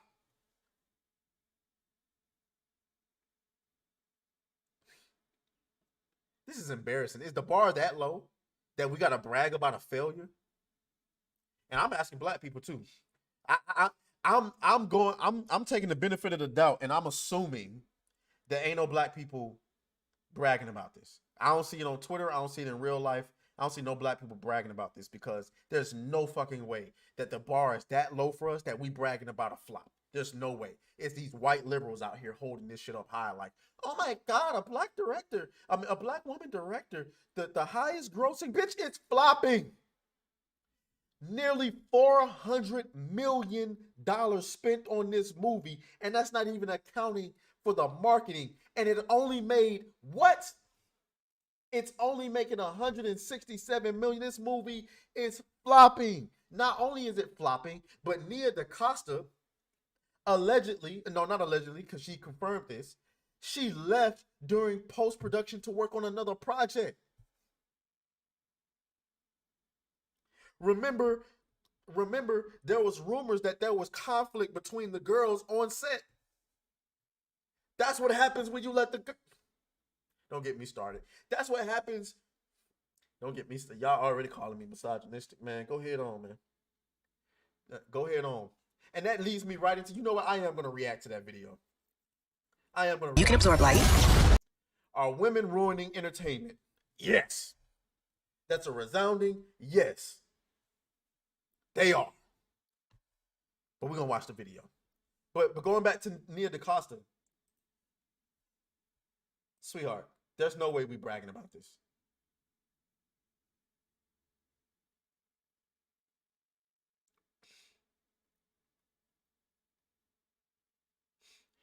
That's ridiculous. The truth is that Nia DaCosta directed the worst Marvel Studios film in history. It had the worst box office opening, the worst second week drop, the worst reviews. I don't know about the worst reviews. Her race does nothing to change reality. Bingo! Come on, sir. Look, MCU Special Olympics Award, the highest box office despite being a black female. Good for her. Nice work dehumanizing her and reducing her worth to a category. Oh my God. Quite literally, if you're Nia DaCosta, I would be so offended by this. The bar is that low that I gotta brag and I gotta receive an award for directing a movie that failed, that flopped, that nobody likes, that nobody saw. And I gotta brag like it's an accomplishment because the bar is set so low for black women and black people in general. Man, fuck out of here with that shit. Fuck out of here. You goddamn liberals, you white liberals. Anyway, let's go into this. I can see it. Kamala? Who's Kamala? Hi. She can turn light into physical matter, which I have never heard of. I could totally show you. No! Ladies, are we ruining entertainment? In this video, I will attempt to explain why the answer is kind of / it's complicated. Over the past few years, a lot of people have been discussing how so many different franchises and IPs have been First of all, before we continue, nah, never mind. She's a married woman. I'm a fuck that. We don't care. I say a smooth 8. Let me suck them titties, baby. Oh, yeah. Let me suck them titties, baby. Let me suck them titties, baby. I'm home. Suck them titties on the west side. Suck them titties on the breast side. Best titties I ever had. Oh, yeah, she's beautiful. She's gorgeous. declining in quality due to going woke. And when people say woke in this context, usually they're referring to things like prioritizing diversity and representation over things like actual good characters and plots and commitment to source material. And I've made quite a few videos about this myself. In fact, that's largely all of the videos I make. And when I've talked about the motivation behind wokeness, I've largely pointed to just progressive politics. However, lately I've been seeing quite a few posts that instead of blaming progressive politics or any other type of social movement for wokeness in media, they instead point the finger at women. For example, the post that inspired me to make this video reads, Lego did a study where they created the Lego Friends line for girls where they discovered that when a boy— Oh, this test was interesting. This was very interesting. So pay attention close to what she's saying.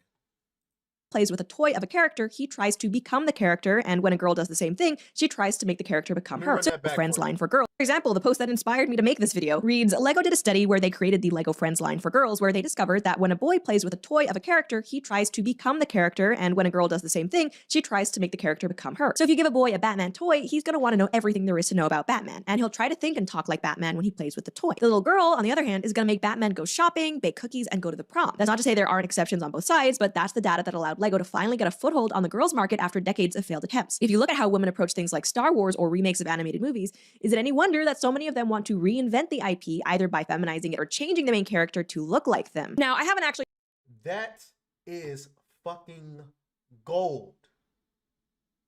That is gold. That explains it.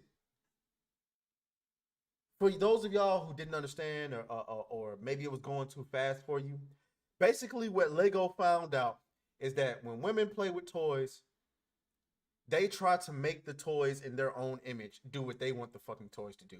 When boys play with toys, they want to become the toy. When they play with Transformers, they want to be the Transformers. They want the Transformers to behave like how the Transformers behave. Women don't do that. So doesn't it make sense that when Kathleen Kennedy gets control of Star Wars, she wants every fucking female character to look like her, behave like her, and be in the lead role? There it is, right there. General Vague says, "Is this a form of narcissism? Narcissism. I mean, it seems vaguely a possibility." That's an interesting. It's an interesting question. The idea that instead of playing with the toy as it was meant to be played with, I mean, they don't create toys with you demanding, like, nobody creates wrestling toys demanding that you use them as wrestling toys. I mean, right? I mean, you can do whatever you want with them. But the idea that you would take a wrestling toy or a Batman or a Superman toy, and instead of playing with it the way you want to play with it, I mean, the way it should be played with, you rather do with it what you want it to do. I mean, you had the option. Of course, kids don't have the option. But if you did, you had the option to go and buy the Barbie dolls and make them go shopping and do all of those things. But instead, or not even buy, you had the option to go play with Barbie dolls, but you didn't. You came and picked up Batman and Superman, made them hold hands and kiss each other.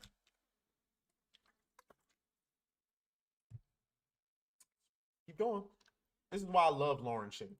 Check the veracity of this post because, I mean, we all know no one would actually lie about a study on the internet. But assuming that it is true, it would explain, at least in part, why so many different studios under increased female leadership, we're talking about people like Kathleen Kennedy, why they would choose to not only insert more female characters and more diverse characters, but also in some ways choose to pivot the focus of various franchises like Star Wars, like the MCU, from things like battling with the dark side or more universal human truth, for example, to the much more relevant, much more topical issue of gender politics. Perhaps for some women, the only way that they can get invested in a story, in a movie or a show is not only by literally seeing themselves on screen, but also by seeing those characters deal with things that they do, or at least they imagine that they do in everyday life. And similarly, I also saw this post not long ago. It's a little meme, and we have a bunch of black girls looking at The Little Mermaid by Halle Bailey, i.e. Black Little Mermaid, saying now we can finally feel represented, contrasted with an image of a bunch of men from different nationalities looking at Goku, saying, yes, that's literally me, with captions, facts. Everybody loves. There was, listen to me. Dragon Ball Super, when it was Goku versus what's his name? What's the big swole motherfucker? I don't forgot his damn name.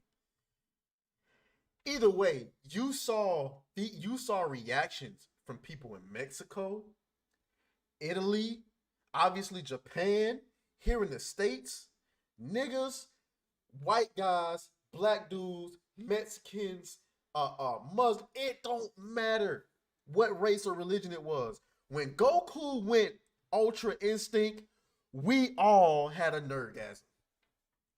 It was lit. We don't need to see ourselves. You think I care if Goku? Matter of fact, I wish you would make a black Goku.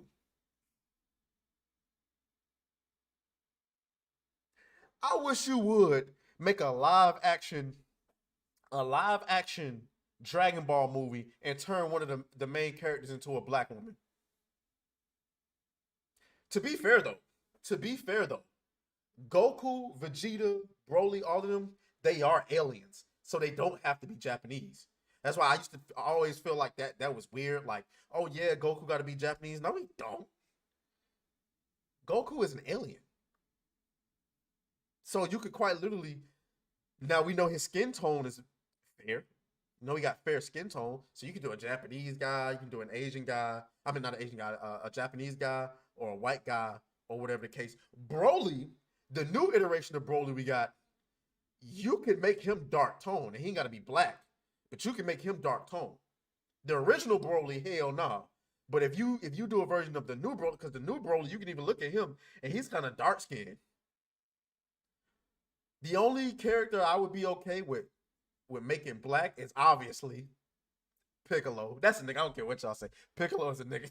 That's a nigga. I don't care what y'all say. Or Hercule. And that's only because Hercule got a fro and he does got to give that niggalicious attitude. But, you know, we don't need to see ourselves like, look at that shit. Yes, that's literally me. Saying men can identify with the substance of the message, whereas women can only identify with the messenger. I want to be very clear here because I know I'm going to get comments about this that, you know, hashtag not all. Obviously, there are some women, and I would even go so far as to say a lot of women who enjoy watching movies or series or reading comics and books with the interest of not necessarily seeing them. Words of Paradise says, oh, no, I'm sorry. I don't want to skip General Vague. General Vague says, I just think you must be thinking a lot about yourself all the time if everything needs to revolve around you and your traits. Bingo! Oh, hey! Oh, wrong song.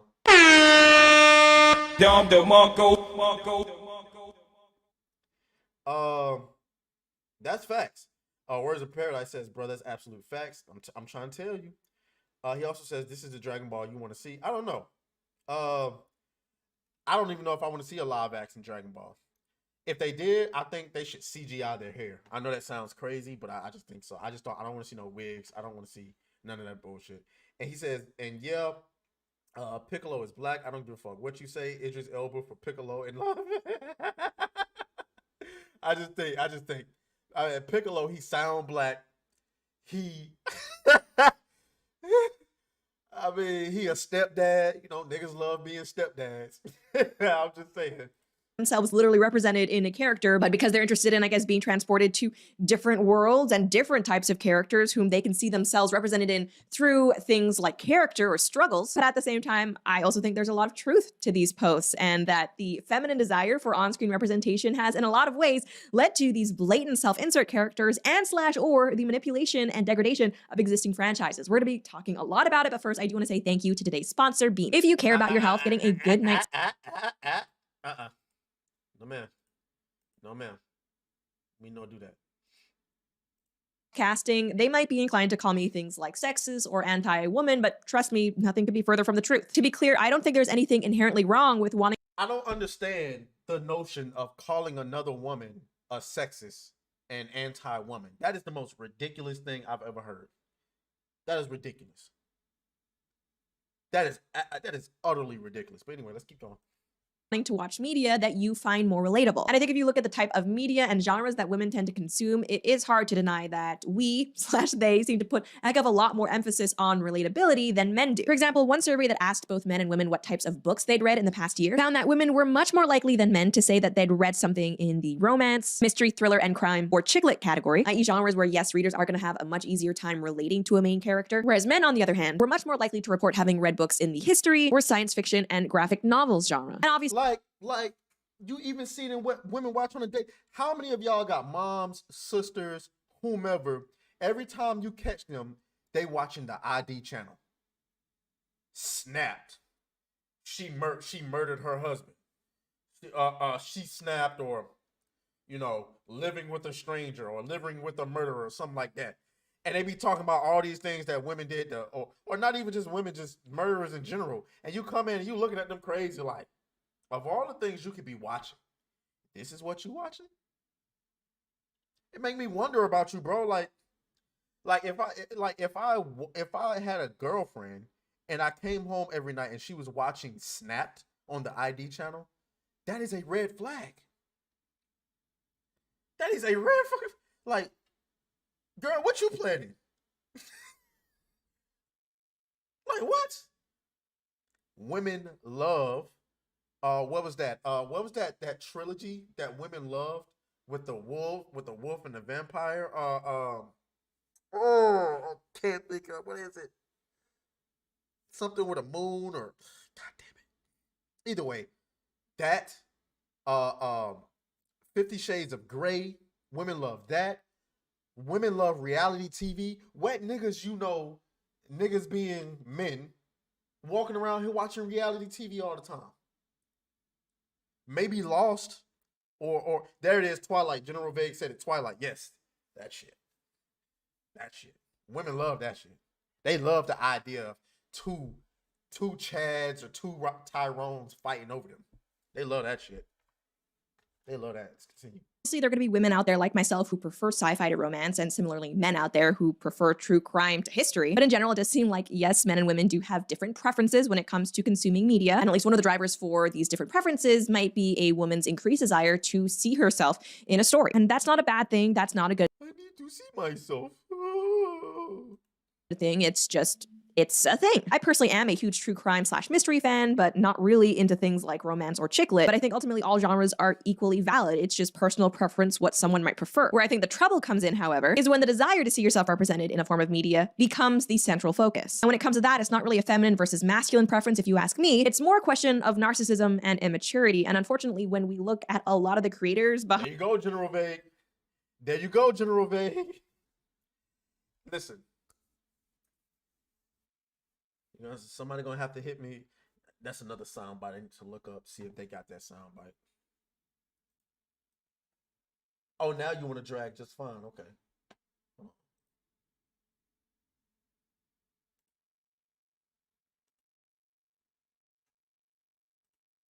I need to look up that soundbite. I enjoyed the. Oops.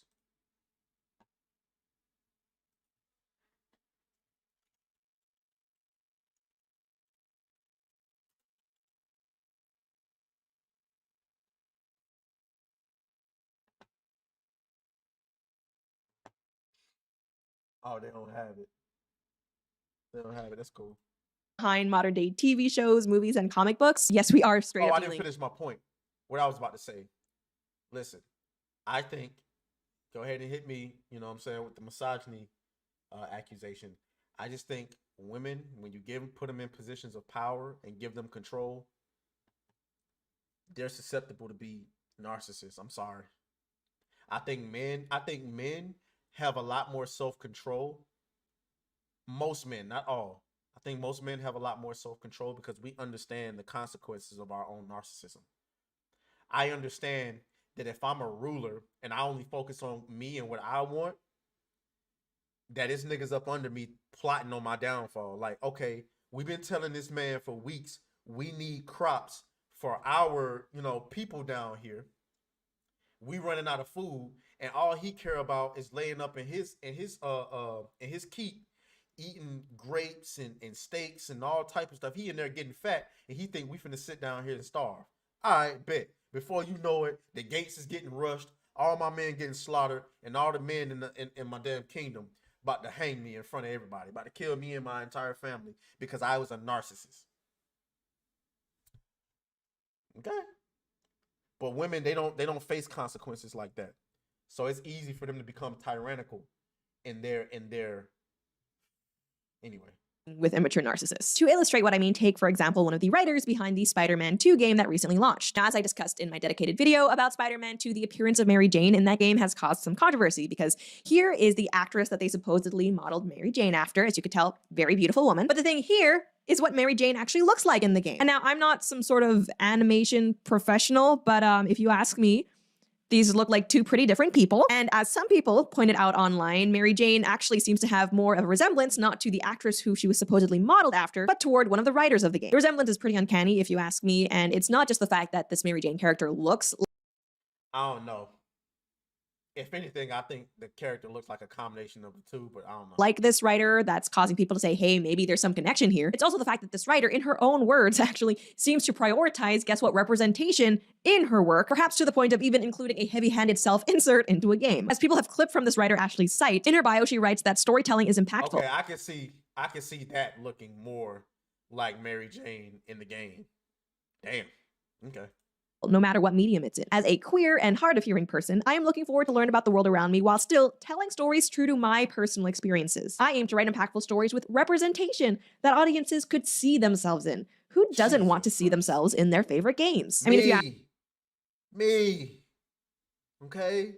There's a reason why I watch horror movies and say, man, what the hell white people be thinking about?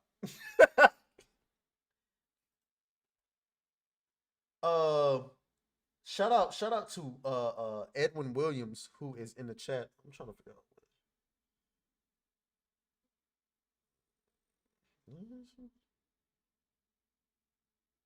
shout out to Edwin Williams, who's in the chat. He says, hey, yo, have you heard that the MCU are gender swapping silver? Oh my god! You came late. We already roasted Marvel for that earlier. Yeah, we roasted that for them earlier. Shout out to Jubar. Thank you for subscribing to the to my kick, bro. I appreciate you. He says, "Yurt was good, bro. I appreciate you. Down to react to a song, fam." Yeah, we can do that in a moment. Let me finish up with my girl Chin here. ask me, probably people who are more interested in seeing Spider-Man in their favorite games than themselves, but go on. She also writes that I believe games are for everyone. They should be accessible and supportive of all players. Inclusivity, she writes, is incredibly important to me if you haven't noticed. Okay, like I said, games are for everyone, but it's for everyone to choose what games and what stories they want to follow. You and the people like you want to force your stories and the games that you want to make on other people. If you make something that I'm not interested in, I don't want it. And for you to call me an instaphobe for not wanting it is pure insanity. That's crazy. He says for sure, do your thing.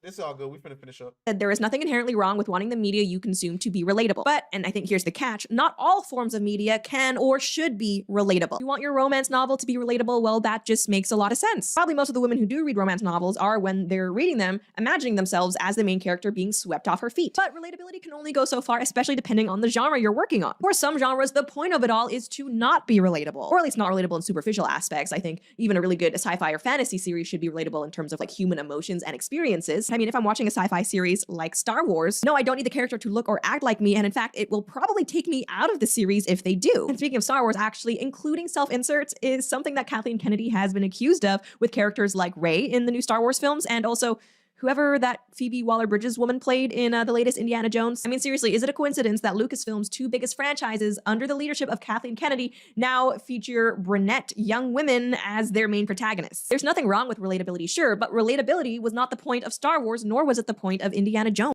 Because who can relate to niggas who can lift shit with their fucking hands or their minds? Like they can lift big ass ships and shit with their minds. Like who can relate to that? Who can relate to Yoda?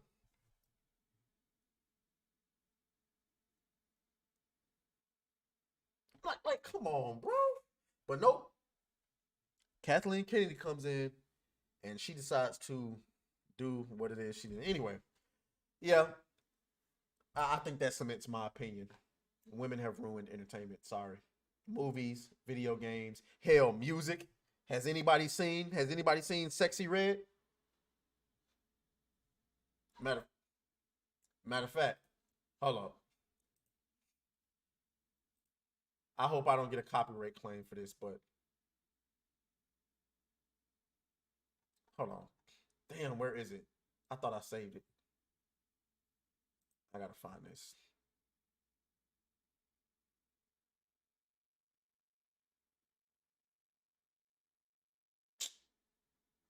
Man, where is it? Is it on my Facebook? Hold on.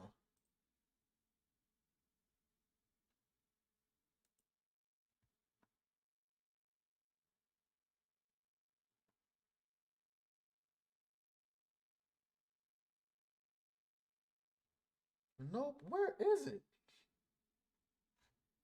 God damn it.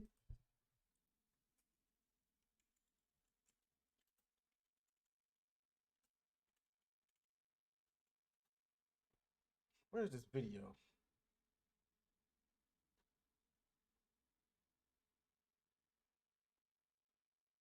Man, this is killing me. This is gonna kill me. I just wanna illustrate how they ruining music too.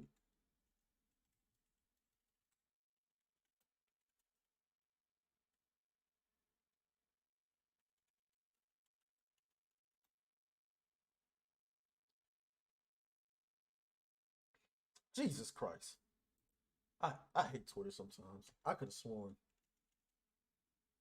What the hell?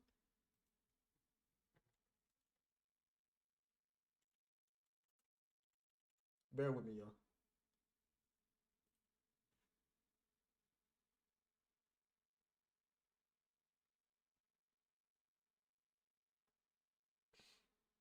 These damn blog channels post so damn much.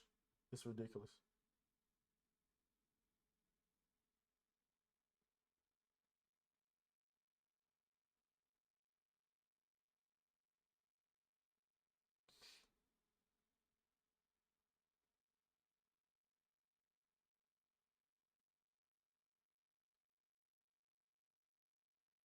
Why can I not find this shit?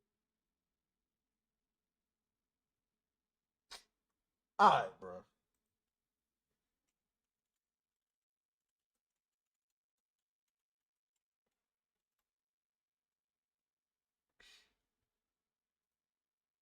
Did they scrub it from the internet? Get the fuck out of here.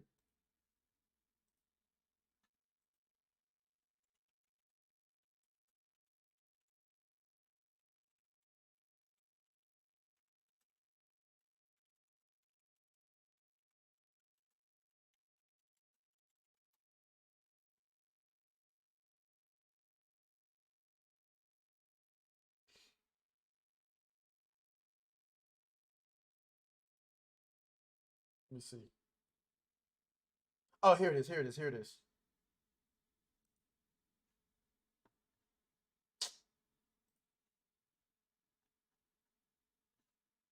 See. Watch this bullshit.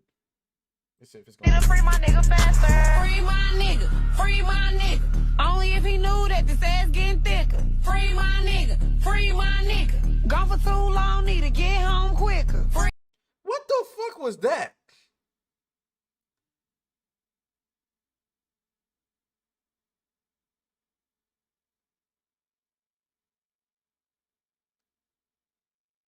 And she's pregnant, by the way. Yeah, that's sure the face of great music making. Okay. Yeah, alright. Okay. Alright, anyway. Let's move on. Alright, I think it was a song we were supposed to be reacting to, and then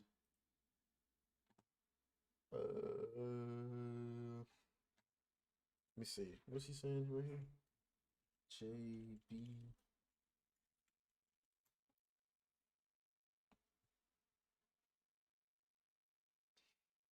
Hey man, I've been not getting no copyright claim for this. Oh, I'm on YouTube as well. So hold on. Hold up.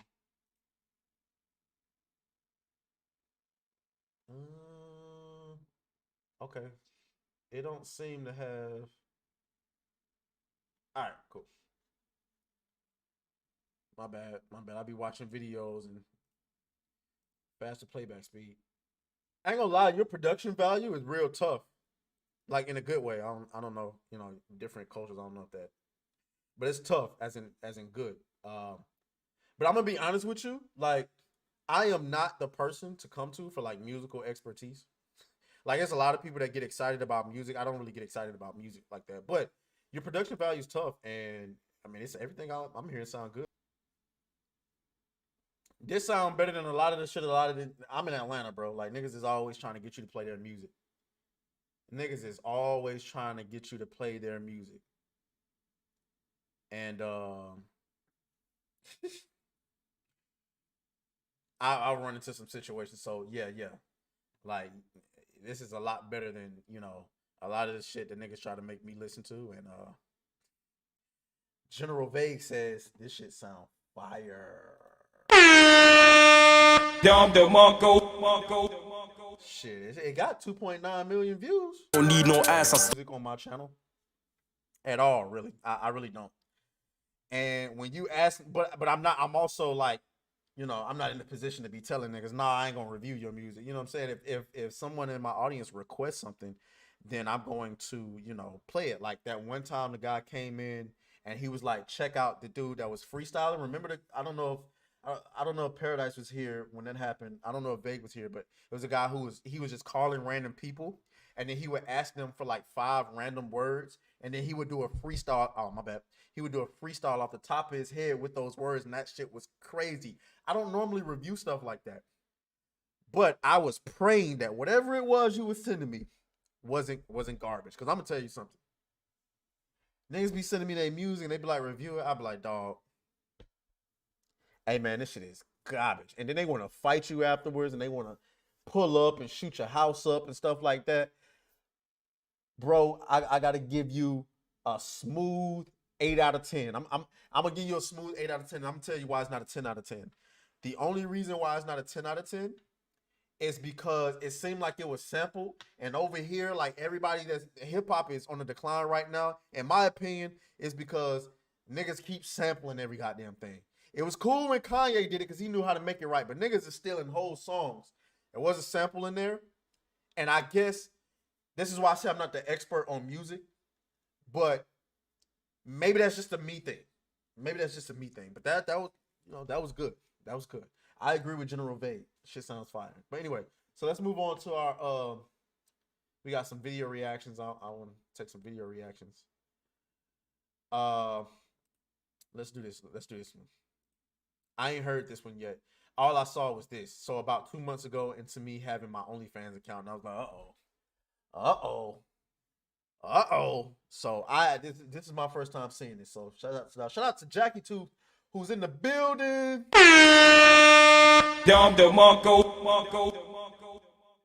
Yeah, I can't believe it. I had came on here planning to do about an hour, but shit, I ain't gonna lie, Jackie, too. We've been at it for 2 hours now. We've been at it for 2 hours. Damn, we going on 2.5 hours. That's what happens when it's a big story. When it's a big story week. Anyway, so let's go.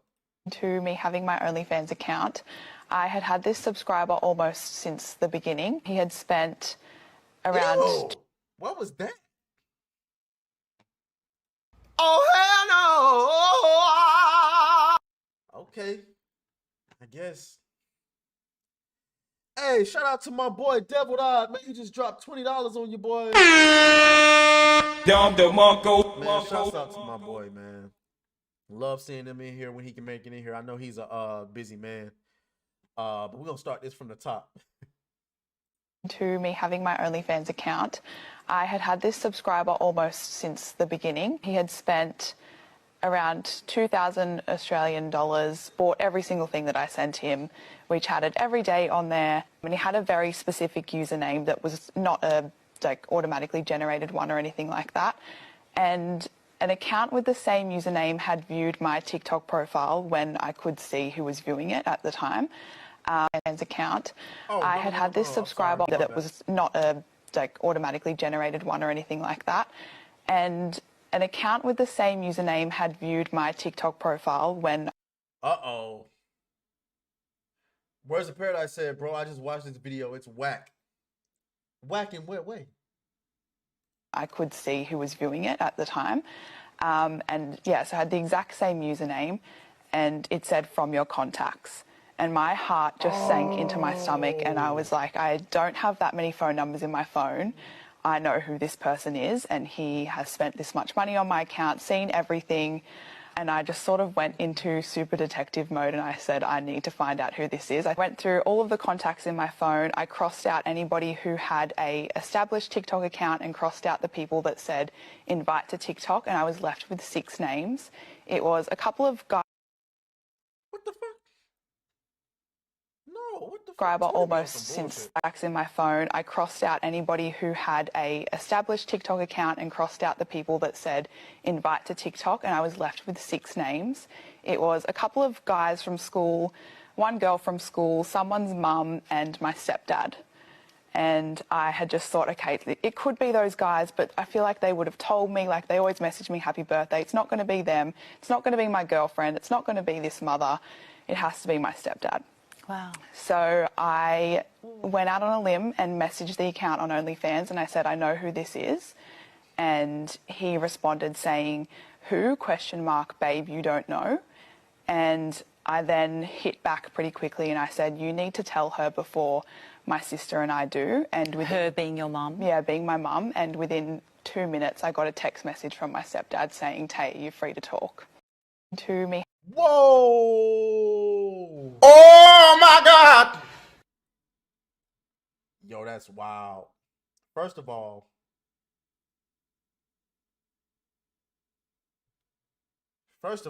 I think y'all both in the wrong. The stepdad really in the wrong. But let's keep it a bean. Let's keep it a bean. Are we that surprised? Are we that surprised? Are we that surprised? You probably got with an old hag. She well past her prime, and then you see the daughter like, oh, man. But how long has he been the stepdad, though? How long has...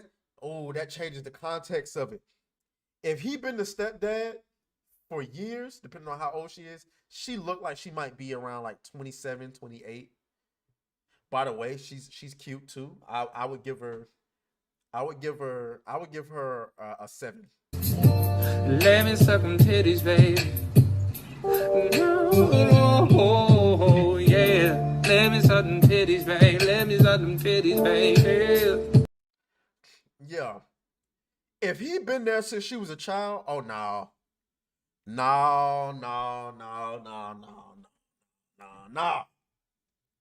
But if he just got with the mother, dated her, you know what I'm saying, trying to date within his age and stuff like that, and then she finally introduced her kids, you find out her kids are some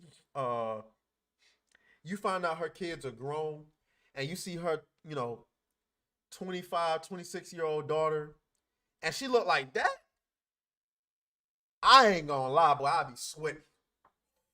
I be drenched in sweat. Like, nah, I can't do this. I'm gonna keep it a bean. If I ever got that age, if I get to the age of 50 and I started dating a woman and then I meet her daughter and her daughter is that attractive, I'm gonna be like, I can't do this. I can't do this. But this is why you don't date women with children, so you don't have to deal with this. But again, if you dated her, and she said stepdad. So if she says, like, kids normally, like, people normally only call you a stepdad if you've been there for a long time. So nah, bro. You what? You You what? You what? No. You what? No. That's all I need to hear. Stepdad?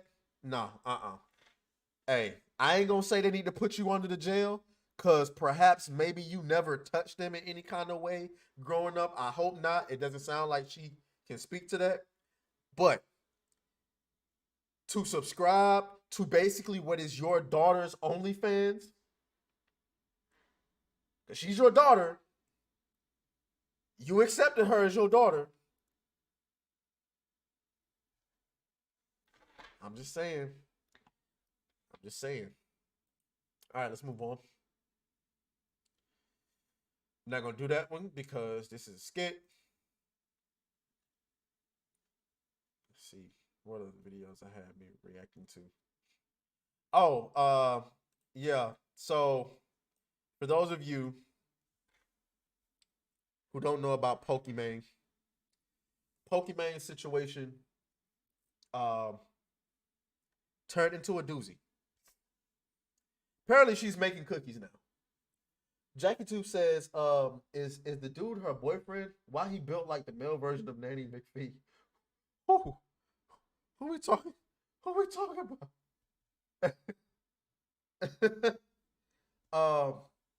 Words of Paradise says, I think a 7 is fair. Yeah, 7.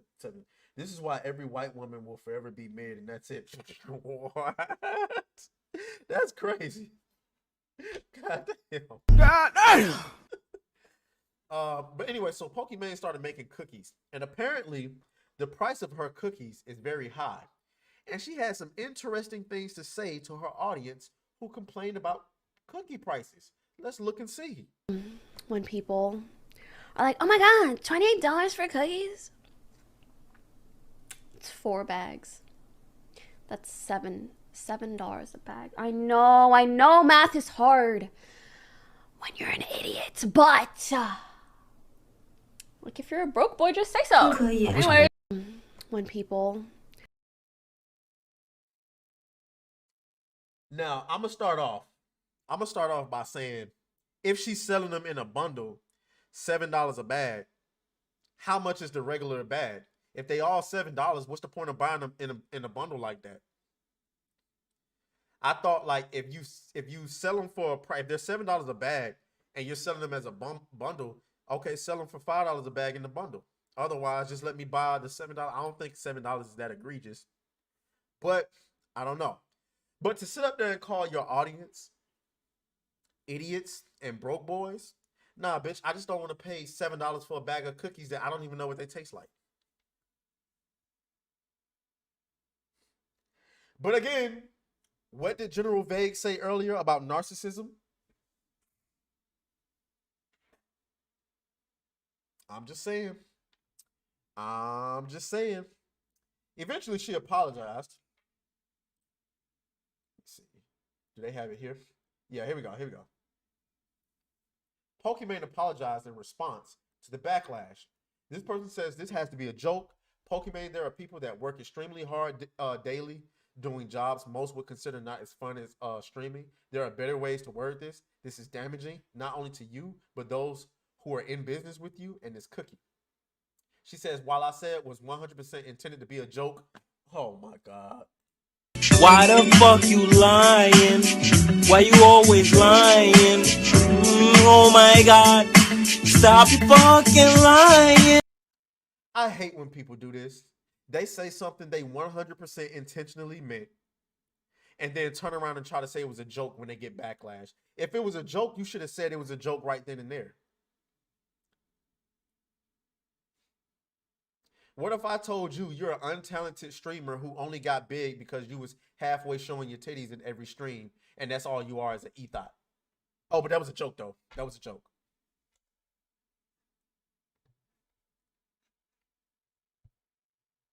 God damn! Anyway, she also said, I also understand the current price of the cookies may be expensive for some and promise will continue to consider pricing to keep minor as affordable as possible. Once again, hell no to the no. Oops. Why the fuck you lying? Why you always lying? Oh my God, stop you fucking lying. Jackie 2 says how she's gonna make cookies when she can't even make a peanut butter jelly sandwich, man. I bet she can't even boil water and put pasta in that bitch. Man, listen. Words of Paradise says, let's be real, she started selling cookies, not making them. I bet this girl can't make ice. Yo, words. She also said, I also want to clarify that this was said towards one rude chatter. I did not at all intend to be a general statement or towards my community. You clearly, maybe I'm tripping. Let's go back to the comment. You clearly said, if I'm not mistaken, maybe I'm wrong. When people are like, oh my God, 28. When people are like, when people, oh no, hell no. Why the fuck you lying? Why you always lying? Oh my God, stop you fucking lying. You can't make this shit up. You cannot make it up. If you're a broke boy, just say so to your audience. But at the end of the day, I don't really feel bad for you niggas. I'm gonna keep it a beat. Jackie 2 says this bitch can barely cook broccoli and not burn it. How's she gonna make cookies, man? She ain't making no cookies. Likely it's somebody else making cookies and she's just sponsoring. I mean, she's just like the face of it. Kind of like when Soulja Boy was trying to sell you fake video game consoles. He wasn't making them. But what was I about to say? Oh yeah, I don't feel bad for a lot of these niggas. I don't feel bad for any of you niggas who continuously support streamers and content creators like Pokimane, who clearly have no respect for you, your existence, or any of that shit. She don't even have her heart in the game like that. She just know whenever she needs a pay bump, she can come and hit you niggas up because your simping bitch ass gonna send super chats, stickers, channel members, and all that shit. And you gonna be stupid enough to buy her cookies, no matter how expensive they are. Man, fuck out of here. Anyway, let's move on.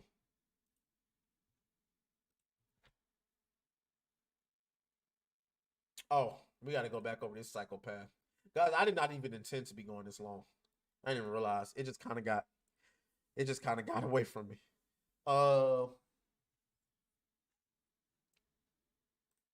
This guy is back.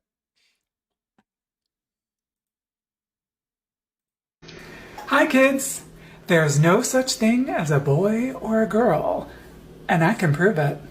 So gather around the family, the parents, everybody, answer my questions. Okay, that is me from a few months ago, and I wanted to resurface this video because I stand by my statement, and I do think this should be taught to young people. I got so much SHIT for that video, and I don't know why people were coming after me and not examining what we do currently teach young people. Oh, hell no! Is this nigga serious? I don't know why people are coming after me when, motherfucker, you just said there's no such thing as a boy or a girl.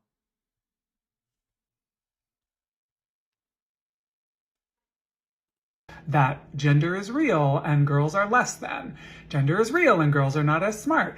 Nobody teaches that girls are less than. Get the fuck out of here. Gender is real and boys shouldn't have feelings or whatever. No, nobody says that boys shouldn't have feelings. We teach them to control their emotions because emotional men are dangerous. Like this motherfucker right here. You should teach that gender is constructed. We should teach young people that gender is a series of decisions that a society makes. That is just one reason to do it. Another reason to do it is all the LGBTQ kids who need to hear it's okay to be themselves. Please talk about me in the comments and put me on Fox News. Oh.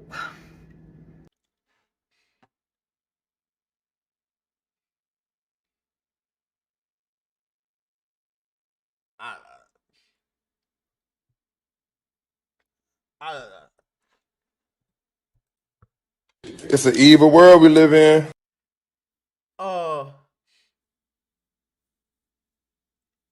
He started this video off addressing your kids.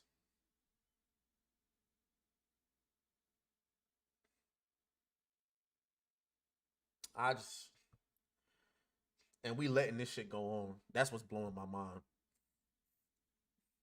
I have no words for this video. Sick individual. Jackie 2 says, this is why I hate my own race. White people lock these niggas in jail. Tranny demons. Tranny demons. Boy.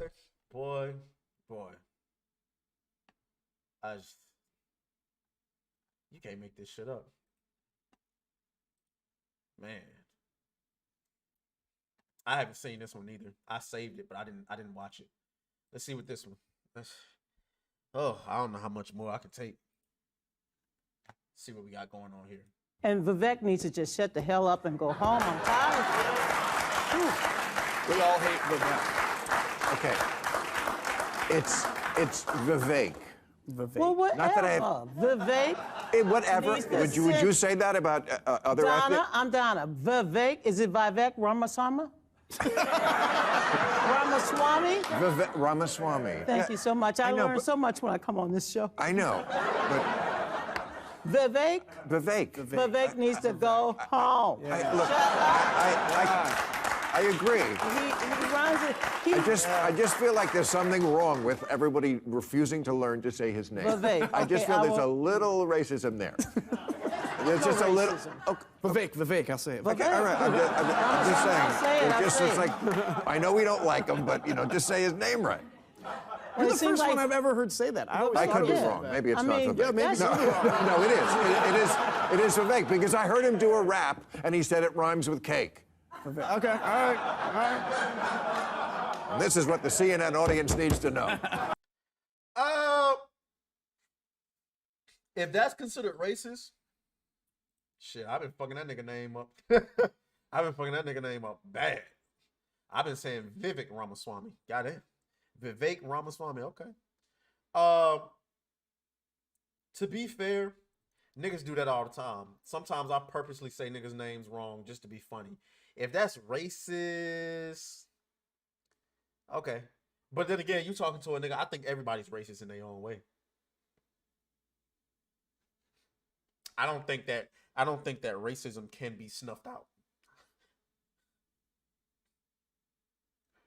Jackie 2 says this woman built like a snowcap candy. Look at her. Oh shit.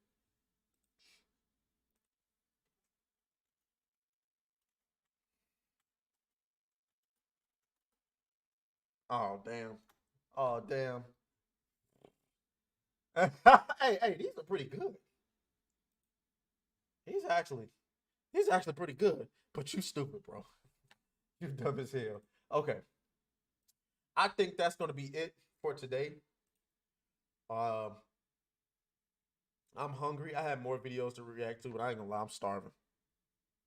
Gotta go and find me something to eat. I appreciate y'all for stopping by.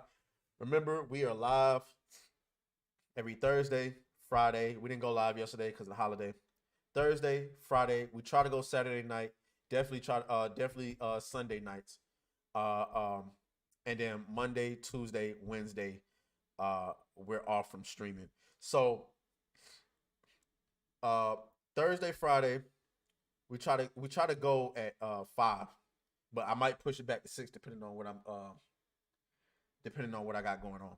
So from 5 to 8, depending on how long the show is. Saturday night hypnosis ends at 11.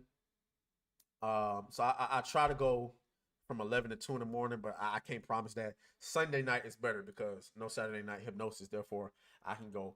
I try to go from 9 o'clock to about 1 in the morning. But anyway, I'll see y'all tomorrow for Saturday night hypnosis. I'm checking out. Shout out to Words of Paradise, Jackie Tooth. Yeah, you missed like 2 hours. Shout out to General Vague who came through, Cassie who came through. Shout out to everybody who came through, man. I'm about to go and blow my damn nose and find something to eat. All right. I'll catch y'all later. Deuces. Y'all be safe. Consider becoming a channel member. Make sure you like the video and subscribe to my kit. All right.